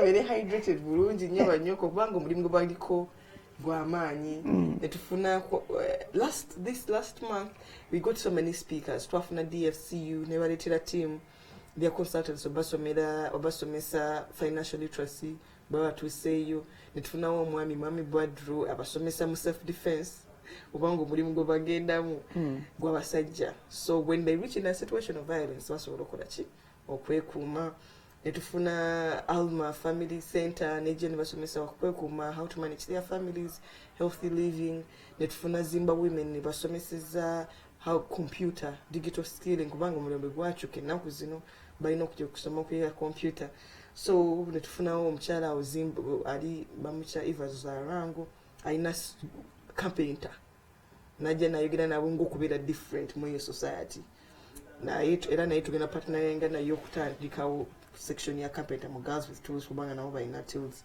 We've gotten this last month, it has been so beautiful. We've gotten very many visitors ababa inspiring and abagumiza nti wadde mugenda mweno field, yes you can do it, yes you can be different, and yes you can actually be who you are in that field. And I think most of what it takes is confidence. Yes. And self-belief. And self-belief. So it has been a beautiful, I've done so much for girls. I won't say I've done so much, but the little I've done, I get so happy naye kino ate kyongezzaako my pride when ntukawo nga tulidde abaana abo nga bali serious ku kibaagalako nga bakyagala nfuna ne goosebumps kiri kyakabi nnyo okulaba ng'abawala basinga bato ninamu omwana omuto ye wa 15 naye tandise okuwulira battery nga weekola weebuuza kyewasoma mu physics weebuuza kyovuga mu motoka ye and for her kati so young tasobola kufuna mulimu kati ayagala kubeera ng'akola nga bweyongerayo ekoosi endala nkimale yet her dreams bweyajja yali aze sister wange ali wano oba kanzigenda bebulabi n'agendingako n'akyagala so bambi bakoledde ddala n'omutima gumu. Okay. Thank you, Jamila. Yonna kyokola. Johnson, most of the time abeera off topic. Johnson, so big off topic, please. How do I know a story in the cartoon? One life. Yes, Jamila. So, what does it take? We say it is self-confidence.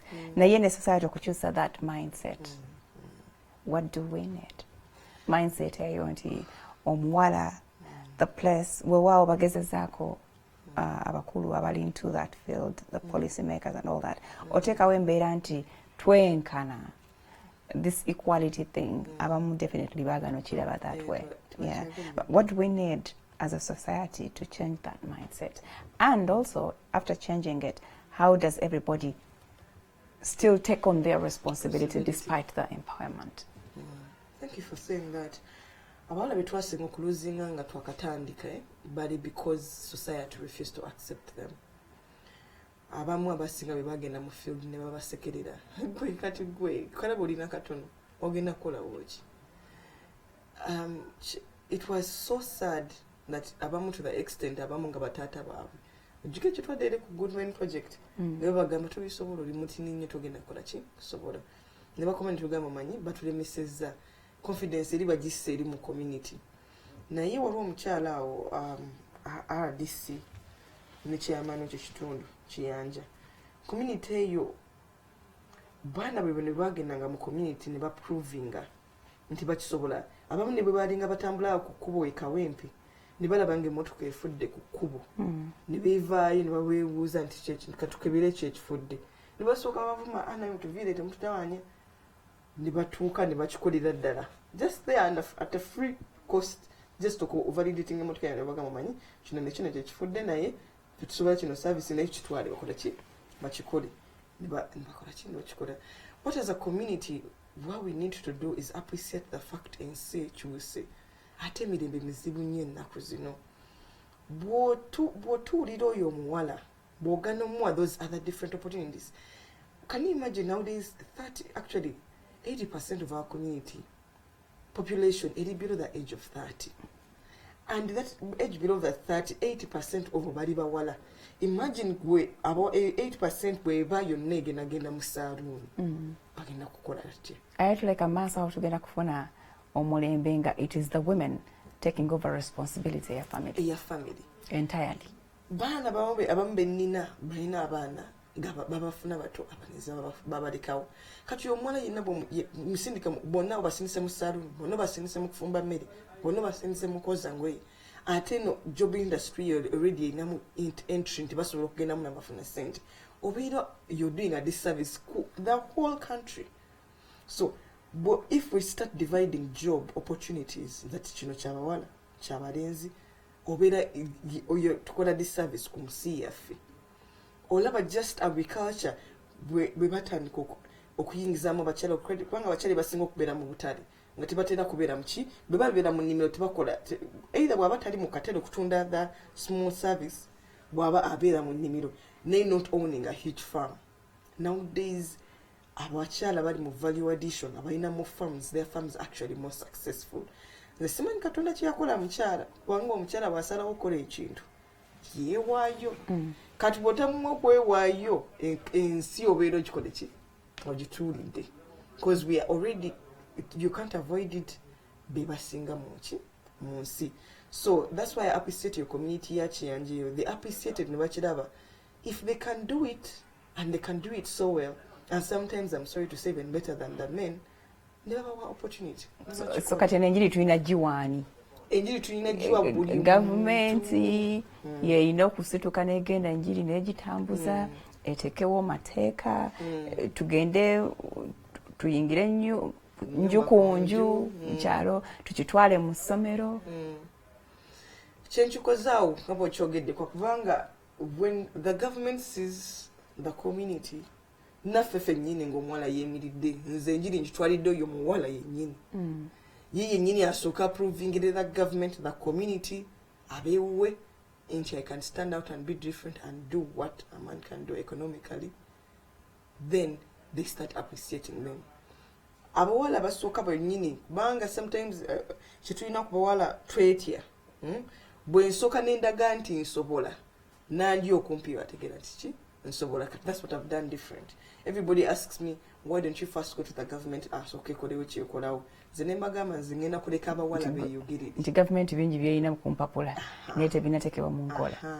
naye mwaki tugenda n'ogamba taata nina program yogamba bazadde baabwe naye omuwala yennyini abawala bennyini ngenda baleka beeyogerere ne bye bakola beeyogerere bo bagende ewa taata bamugambe taata nsazewo njagala kuba mechanic era babayise bonna ku graduation they can't believe it, they still can't believe it. So we push the girls to speak for themselves. When you empower the girl, because that's your quote jibagamba, when you empower the girl you empower the nation, is really true. Because bwoyamba oyo omukyala n'akitegeera oyo omwana n'akitegeera abaana be bajja kgenda kusigala mu ssomero abaana be bajja kuba different. The generation after hajja omuvaamu egenda kubeera change generation ajja kuba amanya the importance of the work ajja kumanya bana abazadde omulenzi ajja omugamba tokusekerera mwana tobulinga mwana mukazi wo mweka akole tokuba mukazi oba kitegeera kwa kubanga fe to nurturing the generation of the family. Okay, mpulira yabaliko kusimu katulabe if they have anything to add to this. Ali kusimera. Hello.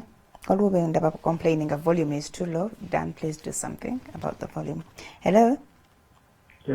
Kale mkwana na ije baliko.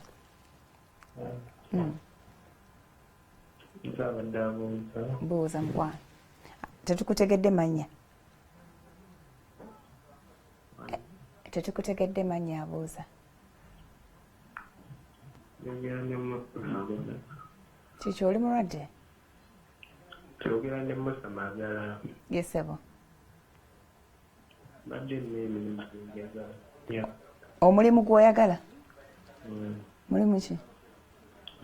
Mbadde munayo ku mirimu gyonna. Bambi, you want to work. Gwe ki ky'osobola? Gwebeeva kati simanyi awo mirimu ki mirala gye mbeera mulimu. Gw'oyagala ki? Mulimu nnyo. Gwakugukamu ki? Olina kye wakugukamu? Nnyo. Tewasomako n'akamu? Tosoma genda wala nnyo. Wakomawa? Mu P7 nnyo. P7. Wali okozeeko? Olina emyaka emeka? Emyaka 22 nnyo. Obadde okola, right? Mbadde ni mulimu gw'amaduuka. Amaduuka ngo gakola mu ki? Gwe nannyini go, gw'obuweereza, gw'okola ki? Tubeere clear. Nkola bukozi. Okay. Bakutumaatumaawo. Gwe muli bwe weewulira kiki ky'owulira ky'osobola okukola? Neewulira. Nsobola okubeera ddereeva. Ovuga emmotoka wali ogivuzeeko? Nali ngivuzeeko nnyo. Okay, olina ne driving license? Njirina nnyo. Okay, ogezezaako n'onoonya? Ngezezaako ne nnoonya. Gye wali ovuze bakuwummuza? Ddala tebanfummuza. Bwe sikufunangako naye ng'emmotoka nagiyiga nefuna driving permit. Engeri gye nali mu maduuka n'engoye ngenkolako byakuntumawo ebyo. Engeri gye wali ki? Engeri gye nali ndi mu maduuka z'engoye nga byakuntumawo ebyo. Okugambye gwe Magalani? Magala. Magalani? Musa. Musa. Kale, siyinza kugamba nti nina omulimu wano. But leave your number. Tulekere essimu yo, enamba ye. Hello? Oza Musa tavuddeeko. ayina ekyejo oba ayina bwenyiddembe ayogera mpola. Hello? Yes, Jamila. Kati Musa omulabo ng'oyo lwakuba musajja simanyi whether you take on men. He can get a skill. Najje ne bamutraininga amanyi okuvuga neyongerako bwamakanika waba agenda osaba omulimu n'abagamba nze nno sikoma kugivuga emotoka bwefa sisigala ku kkubo so asulako. Era je bw'aba alina obudde agendeyo wansi awo kawempe tula wansi awo ku kyeyunga kubanga omwami gwe tupatinawenga naye mwami Asad kyeyunga ye asomesa n'abaki n'abalenzi so kati partnership teri nti no garage ye tesomesa ki abalenzi agendewo asomesa yinza n'omufuna kubanga omwami alina experience nene nnyo ebitongole byalina amanyi abantu bangi abantu bangi afuna obudde akkirireyo ka wansi awo kawempe tula. Ddamu omulagire kawempe tula eno nga ku Taiba. Eyo ku Taiba wala kati ng'agenda Emperewe along that road ng'ova ku roundabout ng'ova ku Taiba ng'oyambuka Emperewe waliwo akapande ku mukono gwo ogwa ddyo waliwo akapande kaliko kyeyunga awo wakkirira paka wansi mu kiko bayitawo mu kiyanja. Ndoza ne bwabuuza kyeyunga mu kitundu ekyo bamulagire. Okay, Musa totulekedde enamba yo, but I think bw'oba obadde kwoli ofunye directions ezo you can go nogezaako wano na wano. Omulala ali ku simu. Hello. Hello. Hello. Mboyo simu wa mulimu, he talks like a lady. Hello. Hello. Wanji. Kale mukwana naye gye baliko. Yesebo. Mwebale kusomesa n'okuyigiriza. Obale kusiima. Kakati. Yesebo.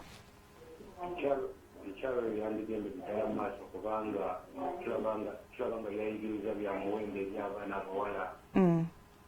Naddala abafunye obuzibu bw'okuzaala nga bakyali bato bajja kusobola okwenyigira mu nsonga ezo. Era kitangaza eggwanga lisobole okubeera nga gavumenti ebakwatirako. Kale sebo webale kubanga kwali tugenda kudda mutuumule mu katono nnyo tukomewo n'ekitundu kyaffe ekisembayo. Sapa.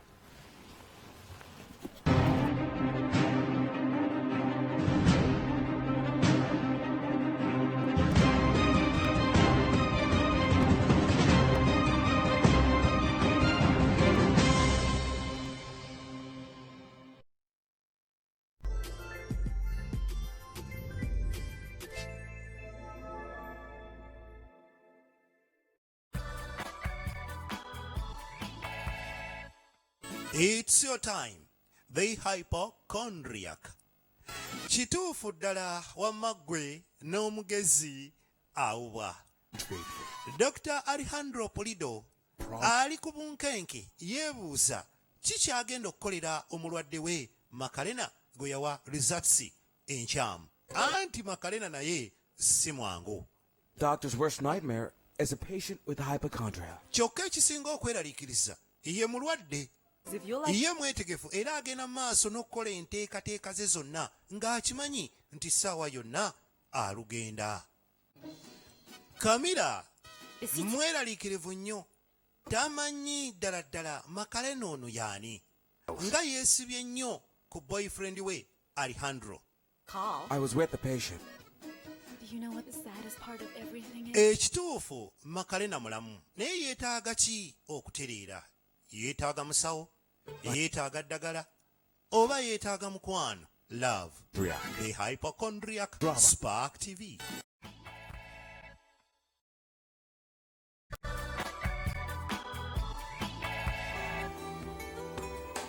Heaven with you. Okuva buto. We're on board an airplane. Ng'omwana omuwala ono Maagi bambi ebirooto bye biri waggulu nnyo mu bwengula. Your cry, Monito. Naye Move an inch from here. Daba ekikangabwa bwe kijja kigwawo kino nno kyasiraanya era ne kikyusa nnyo obulamu bwe. Wabula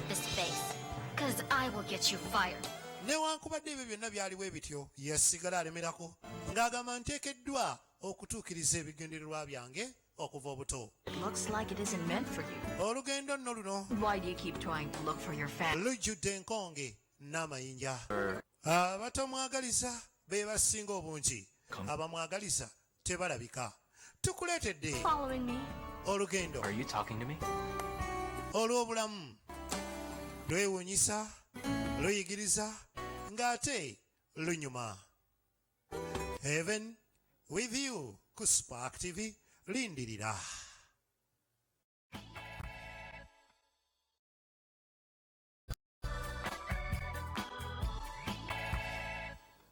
When all is gone.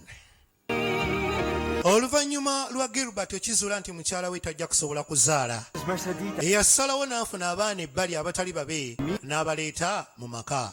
Kiyite adoption. Wabula kino mukyala we Kilala teyakyagala era teyakisanyukira n'akamu. Abaana bano Gladys, Mase ne Maureen bakulidde wakati mu kwagalibwa okw'enjawulo era okw'amaanyi, kw'oteeka ne fitina eyeewuunyisa. Obujja kintu kibi nnyo era kisobola okwawukanya abooluganda ne bakyawaganira ddala. Wabula n'ate era si kyangu muntu kutulugunyizibwa na kutuntuzibwa okumala ebbanga eritakoma. Omukyamu y'ani era omutuufu y'ani? Byonna bizuule mu Unforgettable Story. Ye story gy'otagenda kwerabira naddala nga byonna bigenze. When all is gone.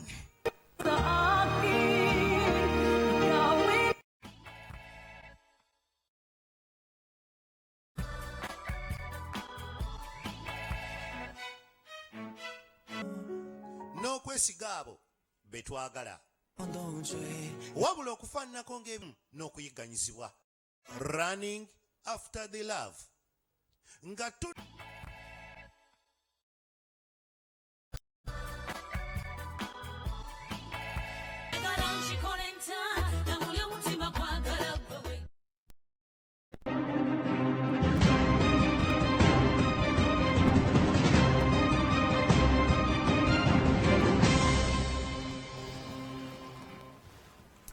All right, tutya again, Maso. Thank you for keeping it here. Tuliko Spark, Tuliko Facebook, Tuli Neku YouTube. We've had Jamila's story and what she is doing. We can challenge ourselves. Gwe atudewaka watching us. What are you doing to make a difference? Mubulamu Omwana. Any child at home. It can't be your very own child. It can be the neighbor's child, your landlord's child, or anybody. Mwana wa wani, yonam chitundu joli. What are you doing to help?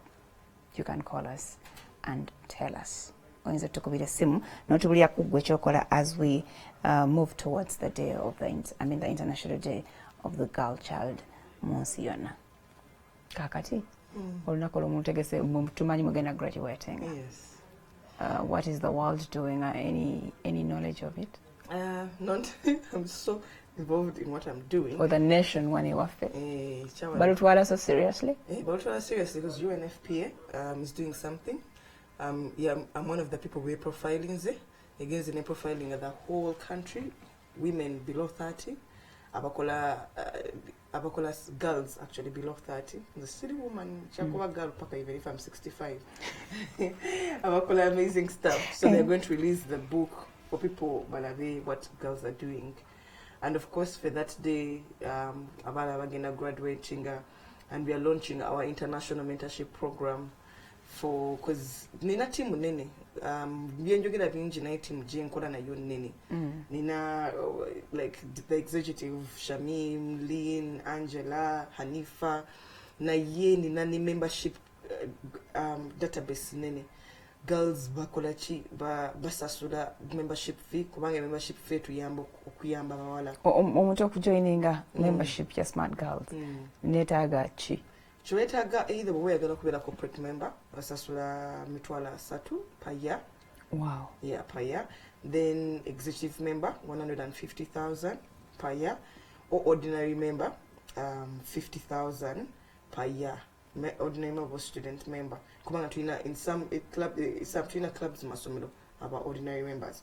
So benefit yaba members bafiwa is a sentence basasula ziyamba mu most of our programs such as abawala era ne bazanye my members my paid members kwabanga actually bebasinza okukola girls with tools program or sent over to funa from our members butuyambye nnyo.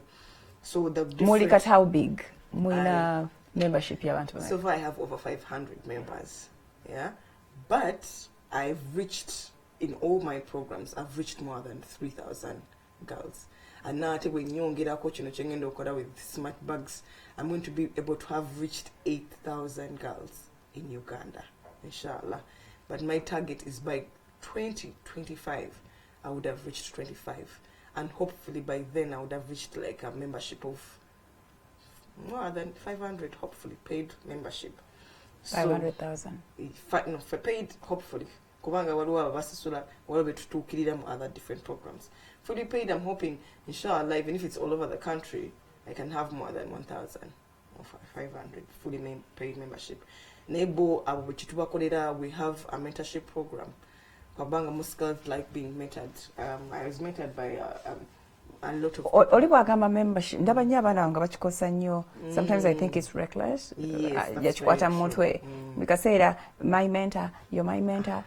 Oli bwagamba I wanted to mentor me abategeeza ki Chategeza, I want you to either develop okumentoringa omuntu okola ki omukolera developing either their life development or because it depends on your need. Your need. So ela chetu sorting out no mwami Faridah Karama yachikola chi yachinsomesa is a mentor in agribusiness and life coach. So there's some people nga try to call them self-esteem to try to mentoring whereby you could come and we mentor you for how to build your self-esteem. What woman yagala nzindegala ku mentoring on my life skills. What woman nagama nzendi marketeer. I want a mentor to help me or developing how to become a better marketeer. Can't as well look at mentor grading stars because I've always loved photography, but I like more documentary photography. I've been doing a little bit of photography, but not so much. So Omuwala, I've been doing it with Cyrus, but now Hawa Mago is mentoring me on how to become a better documentary photographer. Because it's my hobby, it's something I like on a different. Its mentorship is more of how personal development. There's someone like an idol. That is the first person you think about. There is someone who helps to give you a direction and ninja muchintu choyagala either in life skills or when it comes to career, profession. Though, but in business, in terms of business, and so already developed kumpa direction on how to develop. Is in the banker, but I want to develop more in financial literacy. So you're connecting to financial literacy. So actually, most members been for na mustem nina a small program came called under Girls with Tools. Peter Gig Girls program. A Gig Girls program I mentor girls in secondary schools to take up STEM careers. STEM, that is sciences, technology, engineering, mathematics. So banaba Girls with Tools. Ngena nembaga mawakanika. Bobo mazo kanikano gindo funeko omwana omukwate omukono nefuna other people in careers professions ogenda kudemba na masomero back mentoringa chicho obera boso science chicho obera. So that's the mentorship we talk about. Era members ba fiche tubakolera bwe bagere bafuka ba member tubafunira a local mentor and an international mentor nabone tasking okumentoring omwana omulala. Kubera no muntu are just once in a while checking her in. How are you doing? How far have you gone? Chiwali ngamba ochitukiriza nkuyambe ntya. So that's what we do for most of our members, and that's what they've appreciated. We had kind of stopped teaching about mentoring, but we want to take it to another level. We do to support international, or could bring back that thing of pen pal. Bibyo twakola ngedda mu high school. Yeah, high school. Twandikira obaluwa. Wakati with social media we no longer have to write. Yeah, you no longer have to write. Pini to. Exactly. Now, so to make it more of like you have someone like there in the US, either your age mate or either older than you, who can check in once in a while with you, give you advice, either in your business or personally, to develop your potential. Yeah. So kati mugenda connecting abaana bawa no? Ne people in America. Are they also part of Smart Girls? Yeah. Or you're going to go and look out for them. Muba convincing Yeah. Are they even interested? We have a few already interested. When I had traveled to the US to Dartmouth, and they've actually invited me, inshallah, if Allah wills, they've invited me to interest more to join because they love it. They love what I do. They love to keep on doing it because they're few and they want to increase their international outreach. We can have more girls mentored in Uganda. So, chukora chitya wano because we also want to be mentored. Chukora jango becoming a member. When you become a member, we take you through. We have some documentation, so signing, so your interests. What are you looking for to be mentored, and who are you looking for to mentor? Because we make sure you're not only getting, but you're also giving back. So that's how we capture it, so that we have a full cycle. And there are those who just want to be mentored, while involved in our activities. Once in a while, I want to volunteer. We also have volunteer forms that are feeding in. I have this kind of time, this kind of resources. Once in a while, we want to by the way, Uganda, I thank the women, the girls that we work with. I is so busy. This is our volunteer. I prefer give you this service. Yeah. Okay. I'm sure there are people nga akuze ne mu myaka nenga tamanyi watandikira okuyamba omuntu omulala. Buli muntu omanyi ensi yafuuka akange kange. Buli muntu yeefeeko mind your business yenjogera. So kati omuntu ali eyo, for example, nze mu kitundu mwendi oba tuli amayumba nga 12 oba newe gaba 7. Nsobola kutandikirawa okuyamba awo wendi before I spread out. That is if I can. That's a very beautiful question. I guess so many people asking me that. Ne chensingo bagamba. Olaba just we no. Mu Islam to something to bagamba. A smile is sadaka. Sadaka is giving back, charity. Olaba we just not andikira ku smile nebai okumacho mubuza wasuzotya. Good morning. It takes so much. Kubanga nowadays oita abantu tebachayagala ngobo ogambye kange tega kumanya na chimukwatako. Tandikira aho wenyine ngabo gambe neighbor code obo bera mu okola chi mizigo je mubiramu weve mu bonna kubanga buli omumanyi na gwalo mizigo je twali mungayira okawo wabira ka compound buli omwaddugaze era ero wewe yoga miko wale kanjere compound yonna welcome from meko. Let me be aware of my community aba surrounding bebani kubanga mu nyumba ezo mbamu abaana bebasibiramu ngali mu buzibu neetaina ne bwalaja nati tewali awulira fabakulira mu gate bitu twabimanya ne when you get out. When I started getting out of the community, ntegera no this is the situation yagenda mu nimuba just in once in a while, once in a day, notegera oli bambi nategedde oli abaana bera ne bajjajja baabwe nogamba risk ambategere enkuta ya talk. Obanga waliwo omwana muto, she's 15, 14 negolaba school term tavaawo. Kikirwaki tosoma? Sometimes even if you don't do something, ne just ngumwaddeko a lending ear, just omwaddeko platform omuwuliriza can make them feel better. No wobo yambi omuntu kubanga oyo gwoyambi oyinza okuba oyambi agenda okuyamba ate abangi. So just take an effort, get out of your house, be aware. Kinda webuze ko know the people around you in your community. Try and relate. Oba tosobola bayamba nga nawo oli mu buyambi. It's very simple. Smile at them. Talk to them. Give them a little word of advice. Yeah? Be humble and give back in just as simple as your smile. Chimstero bagamba actually. Yeah. Okay. Kato yasobola okuwa even more than a smile. Yeah. Singa omwana kutuukirira nagamba kino. Wanya abantu abante bazibu okuyamba. You don't know just kinakukomya. So ndowooza obuzibuzibu obusomo bwebuleetera n'abantu okubeera hard on not just themselves, even the others. Kuba ebintu binengeri gye biyinza okufuuka funny. Nebikwetera n'okwejjusa sabamu ne bagamba I'd rather stay away. Nsigale n'ebyange ebinzimba.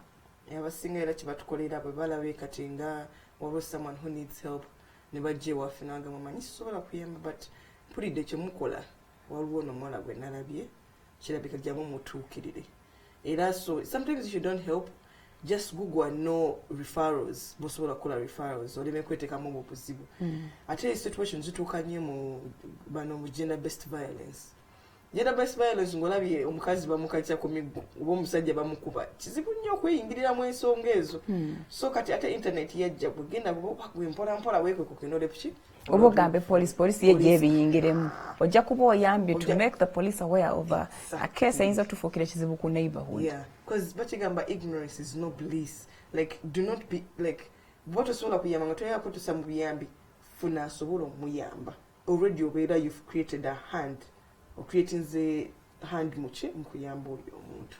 Yeah, so n'abasinga kye batukola nange sibola kuyamba naye nawulidde mukola kino ne kino ndi waliwo ogwenda bye musobola omufunira kino ne kino era kyetukola. Okay. Waliwo ne agamba nti abalina ebizibu bangi, so where do I start from? Oyo omu yekka gw'oba oyambye oba olina naawe ettaffaali ly'otaddeko ku balina ebizibu. Waliwo omukyala recently yakantuukirira ye yali mu court banga agenzeyo kukola ki bamuyita Robina, such an amazing lady. N'agamba nti yalaba omukyala nga ali pregnant bamusibye yali abbye something bamusibye ne bamutwala mu prison.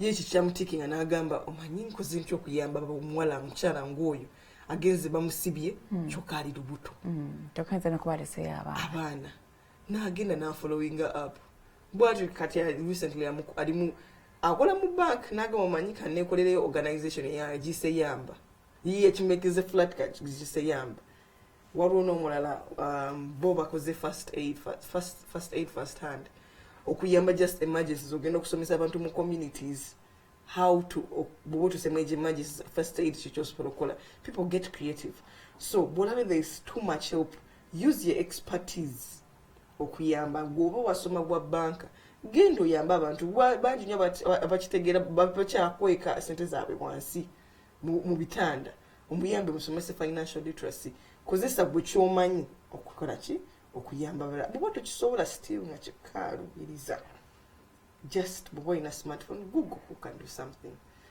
or just refer it to the police or ogende ngofunye kizibu kubanga ebizibu mu community yaffe tebiggwa watedala ekikwatagana ku bawala bannanga bawala bayita mu bintu bingi naye they need a lot of support. Okay. Yeah. Kati fenga batuweyimusa abawala abaana baffe abalenzi tukoze tutya because we are leaving them behind and it is sure abamu batuukako n'olabanga ne self confidence yaabwe etandise okukka wansi. That's what I realized whenever we go out into the communities. Most of the boys are like you're putting mutadde nnyo emphasis ku bawala era kye kyampushinga nnyo okutandika eyo good men project. Eyo good men project under it wali tujita men under it tukole as I was doing the girls coffee talk now nkwati nkola guys coffee talks okuba building cause okwogera nabo while we are, what can we do to empower you cause era sijja kirimba nkikozesa so that in the end result is to empower the girl child. So when I empower the men by empowering abalenzi abo bagamba what do I do to empower you so that when you're empowered you make sure you empower the girls. So we do era nowadays even when we go into schools chetwali tutakola dialogue but tumala okwogera n'abawala we have another setting for the boys to create that safe space then later netubagatta okujoining the problems that twogera nabo mu communities. The men between empowering that tubagamba between empowering ng'omusajja gun pick on another boy and we work so much. The expertise that also we work so much with partnerships. Waliwo omwami gwe tukola naye alina men's initiative naye tukola naye he empowers men so much to become better men who are responsible, who don't violate girls, women, who are able to speak up, who take responsibility for the family and also empower them. And so we work so much with partnerships okutuuka that other sides yetusobola kutuuka because we can't chew too much tugezaako wetukoze eki wetusobodde. Okay. Kazibwe agamba mubale kuweereza mu butuufu okuyimusa abawala twetaaga okusooka okuyigiriza abalenzi okuwa abawala ekitiibwa n'okutegeera nti amaanyi g'omulenzi yenna ow'omugaso gali mu bawala. Kale mu ekyo buli maka guno gubeere omulimu naddala eri abazadde. So uplifting a girl child starts with empowering a boy child to understand and always be aware of their responsibilities. Simple. It is that simple. Tusooke abalenzi tubayigiriza okuwa omuwala ekitiibwa. Do they respect us? Chiva kucha abalenzi obutatu respecting. Because society bwetu byachikuza. Ochiraba just nga bugende wansi bugenda wansi mu naye nga society tugira byekuzega mwenya abakyala banakazadde beggwanga ekitiibwa yinza okuba sinazaala mwana but oba bo balowooza azadde maama eka alina okubeera respected. Yes. Ate azadde gwe.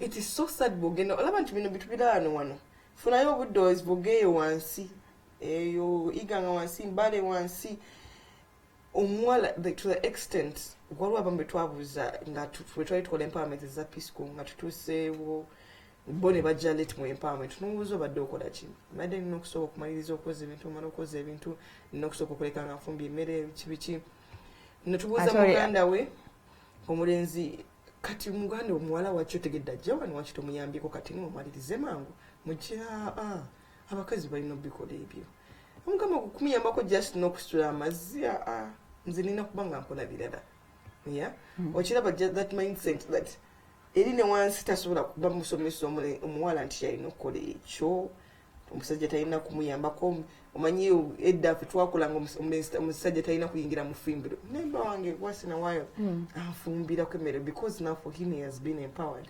Different wange mbadde manyi neighbor wange nga neighbor yeeyitiriza naye manyi society yaffe tulinamu hypocrisy somehow. Oli ajja kugamba nze saagala mukazi ali too empowered bazibu naye ate ajja respecting omukazi alina skill ye eyeekolera in a way than ono ali awo alinza kumusaba buli kimu. Kyo kituufu gye kiri like it is so sad ono ye this guy akkiriza mukazi okukola once in a while wabali lubuto namuyambako ku mirimu namugamba even bring a house help biki naye bwatuuka eri mu community nagamba sha omukazi bwabali lubuto alina difumba nze sirya mmere ya mukozi omukazi alina a whole lot on her plate that day. Abawala balina kusoma bino byangu naye eri abawala bonna batadde mu sciences abasomeseza abamu batudde n'ebweru. She has to be a doctor and big lawyer in town. It's very sad. Naye wabagamba omulenzi towasa bakazi abo banna lwali abasomye nnyo bazibu. Okitegeera. Jamila, we are getting out of here. Naye there are people who want your number. I don't know how comfortable you are with that. You're comfortable? I'm comfortable giving you my number, but please. Only for? Yeah, call me before bwentuka sawa emu sawa. Eba family ya family. Ya family. Yes, probably nyinganga sikute naye. They can call us and also email us and also ko Facebook page yafe. The moment you inbox us to reply and ina timu nini nyo jenkola nayo, so they'll be able to get you, so you can call us on 0774 062819. Okay. Thank you so much, Jamila. 774 06 28 19. Njita mu Luganda musanvu nya 0 mukaaga 28 19. You can reach Jamila and her team of Smart Girls Foundation Uganda. Abawala bagala mentorship nga oli stuck. You really want to be something in life, but you don't know where to start from. You don't know where to seek help. You can try and get in touch. We wish you a good day, a beautiful week, and a prosperous month. Akome, bye-bye. We love you.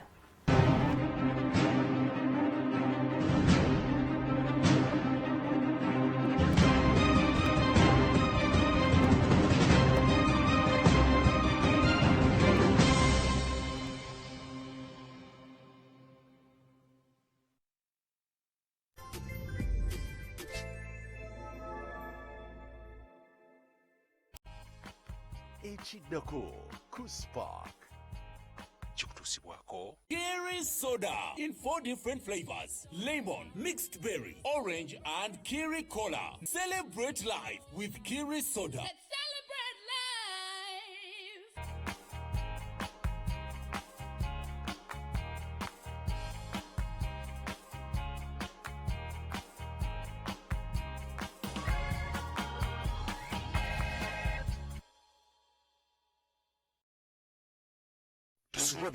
Weeyongera okumanya ebikwatagana ku bulamu bwo. Omukyala oba omwami ogenda okufukaafuka buli kaseera ekyo kibonero kalaga nti yandiba ng'alina UTI oba ng'alina obuzibu bw'ensigo. Ng'oyita mu pulogulaamu y'ebyobulamu gye tukuleetedde wano ku Spark TV etuumiddwa Your Health. Kidneys ziri mu urinary system. Pulogulaamu y'enganzi Your Health ekyusiddwa kati yakulagibwa nga buli lwa Monday, Olwokubiri, Olwokusatu n'Olwokuna ku ssaawa 1:05 ez'akawungeezi. Togisubwa.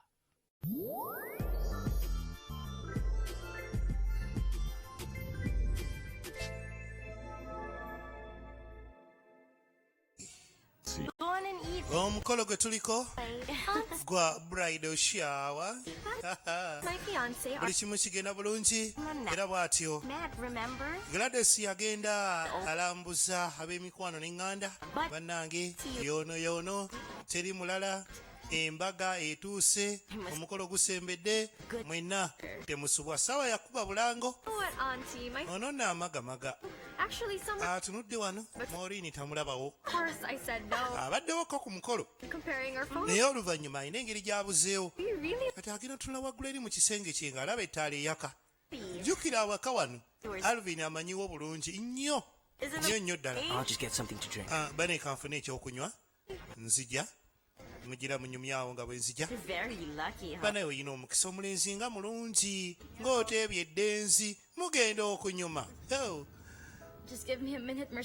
Ono agenda okuwulira akonkona. Mercedita lindako ngenda kujja ku mukolo naye nkyawumuddemu wano. Kumbe munnange mugolo omusajja alumbye. Arvin, what are you doing? Alvin, okola ki wano bannange? Maureen, I can't do this anymore. Bino sijja bisobola. Whatever I do, I can't get you out of my mind. Kyonna kye nkola nemedde okwerabira. What do you want us to do? Kati oyagala tukole ki? Everything's already been planned out for your wedding. Embaga yawedde dde okuplaningibwa. Buli kimu kiwedde kitegeke. Going to ruin all that. Oyagala byonoona? Have mercy on my sister. Baneesaasira sisita wange. Akwagala akutendereza nga Katonda. My family and your family. Famire yange n'eyiyo. Please don't embarrass us. Bambirika kutuswaza. Maureen, a wedding is a commitment for life. Njagala omanye nti eno embaga bw'eba okuba kwewaayo kiba kya bulamu bwange bwonna. Saagala kubonaabona. What, the wedding's on Sunday? Oh, yes. Kakati embaga ya ku Sunday, ebigambo biyitiŋŋana. Kana embaga etuuse ya ku Sunday. Ebintu byonna tubyagala mangu mu bwangu. Temubadde naye. Angambye agenze kunoonya byakunywa naye nga simulaba. Nange sinnamulaba ku lwaki tonoonyaako eri munda. Mulabye ng'oba agenda eri nga mu nju. Weebale nnyo mami. Bye. Anoonya bbaawe to be. Go on back to Gladys. Genda. Oyogere ne Gladys. Maureen, come with me. Let's get out of here. Gira tubule. People downstairs. If we go now, we won't get noticed. Tuyina omukisa ogubula kati abantu bonna bali eri wansi tudduke. Get out of here. Tufulume tugende. We talked about the last time I saw you. Mbadde mmanyi lwe twasembayo okubeera naawe kino twakyogerako. It's over between us. Kyaggwa wakati wange naawe. Nakukyawa byaggwa. Nakoowa. Oh, Rosita. Arvin? Ondabireko Alvin? Have you checked in the garden? Okebeddeko mu garden? It's there. Gyenva. Well, don't worry. If I see him, I'll tell him. Tofayo we naamulaba nnya mugamba omunoonya. Mugolo musajja yiko wapi? Atandise omunoonya mu nju muno jjukira alina okwekengera insecurity. Not yet through. Mukwano. Out of here. Tebinnaggwa. Tugende. Nze sikukyawange. Sikukyawange gwe wange. Nkyakwagala please. Omugole agenda okuwulira amaloboozi mu kisenge kyani. Tugende ndeka.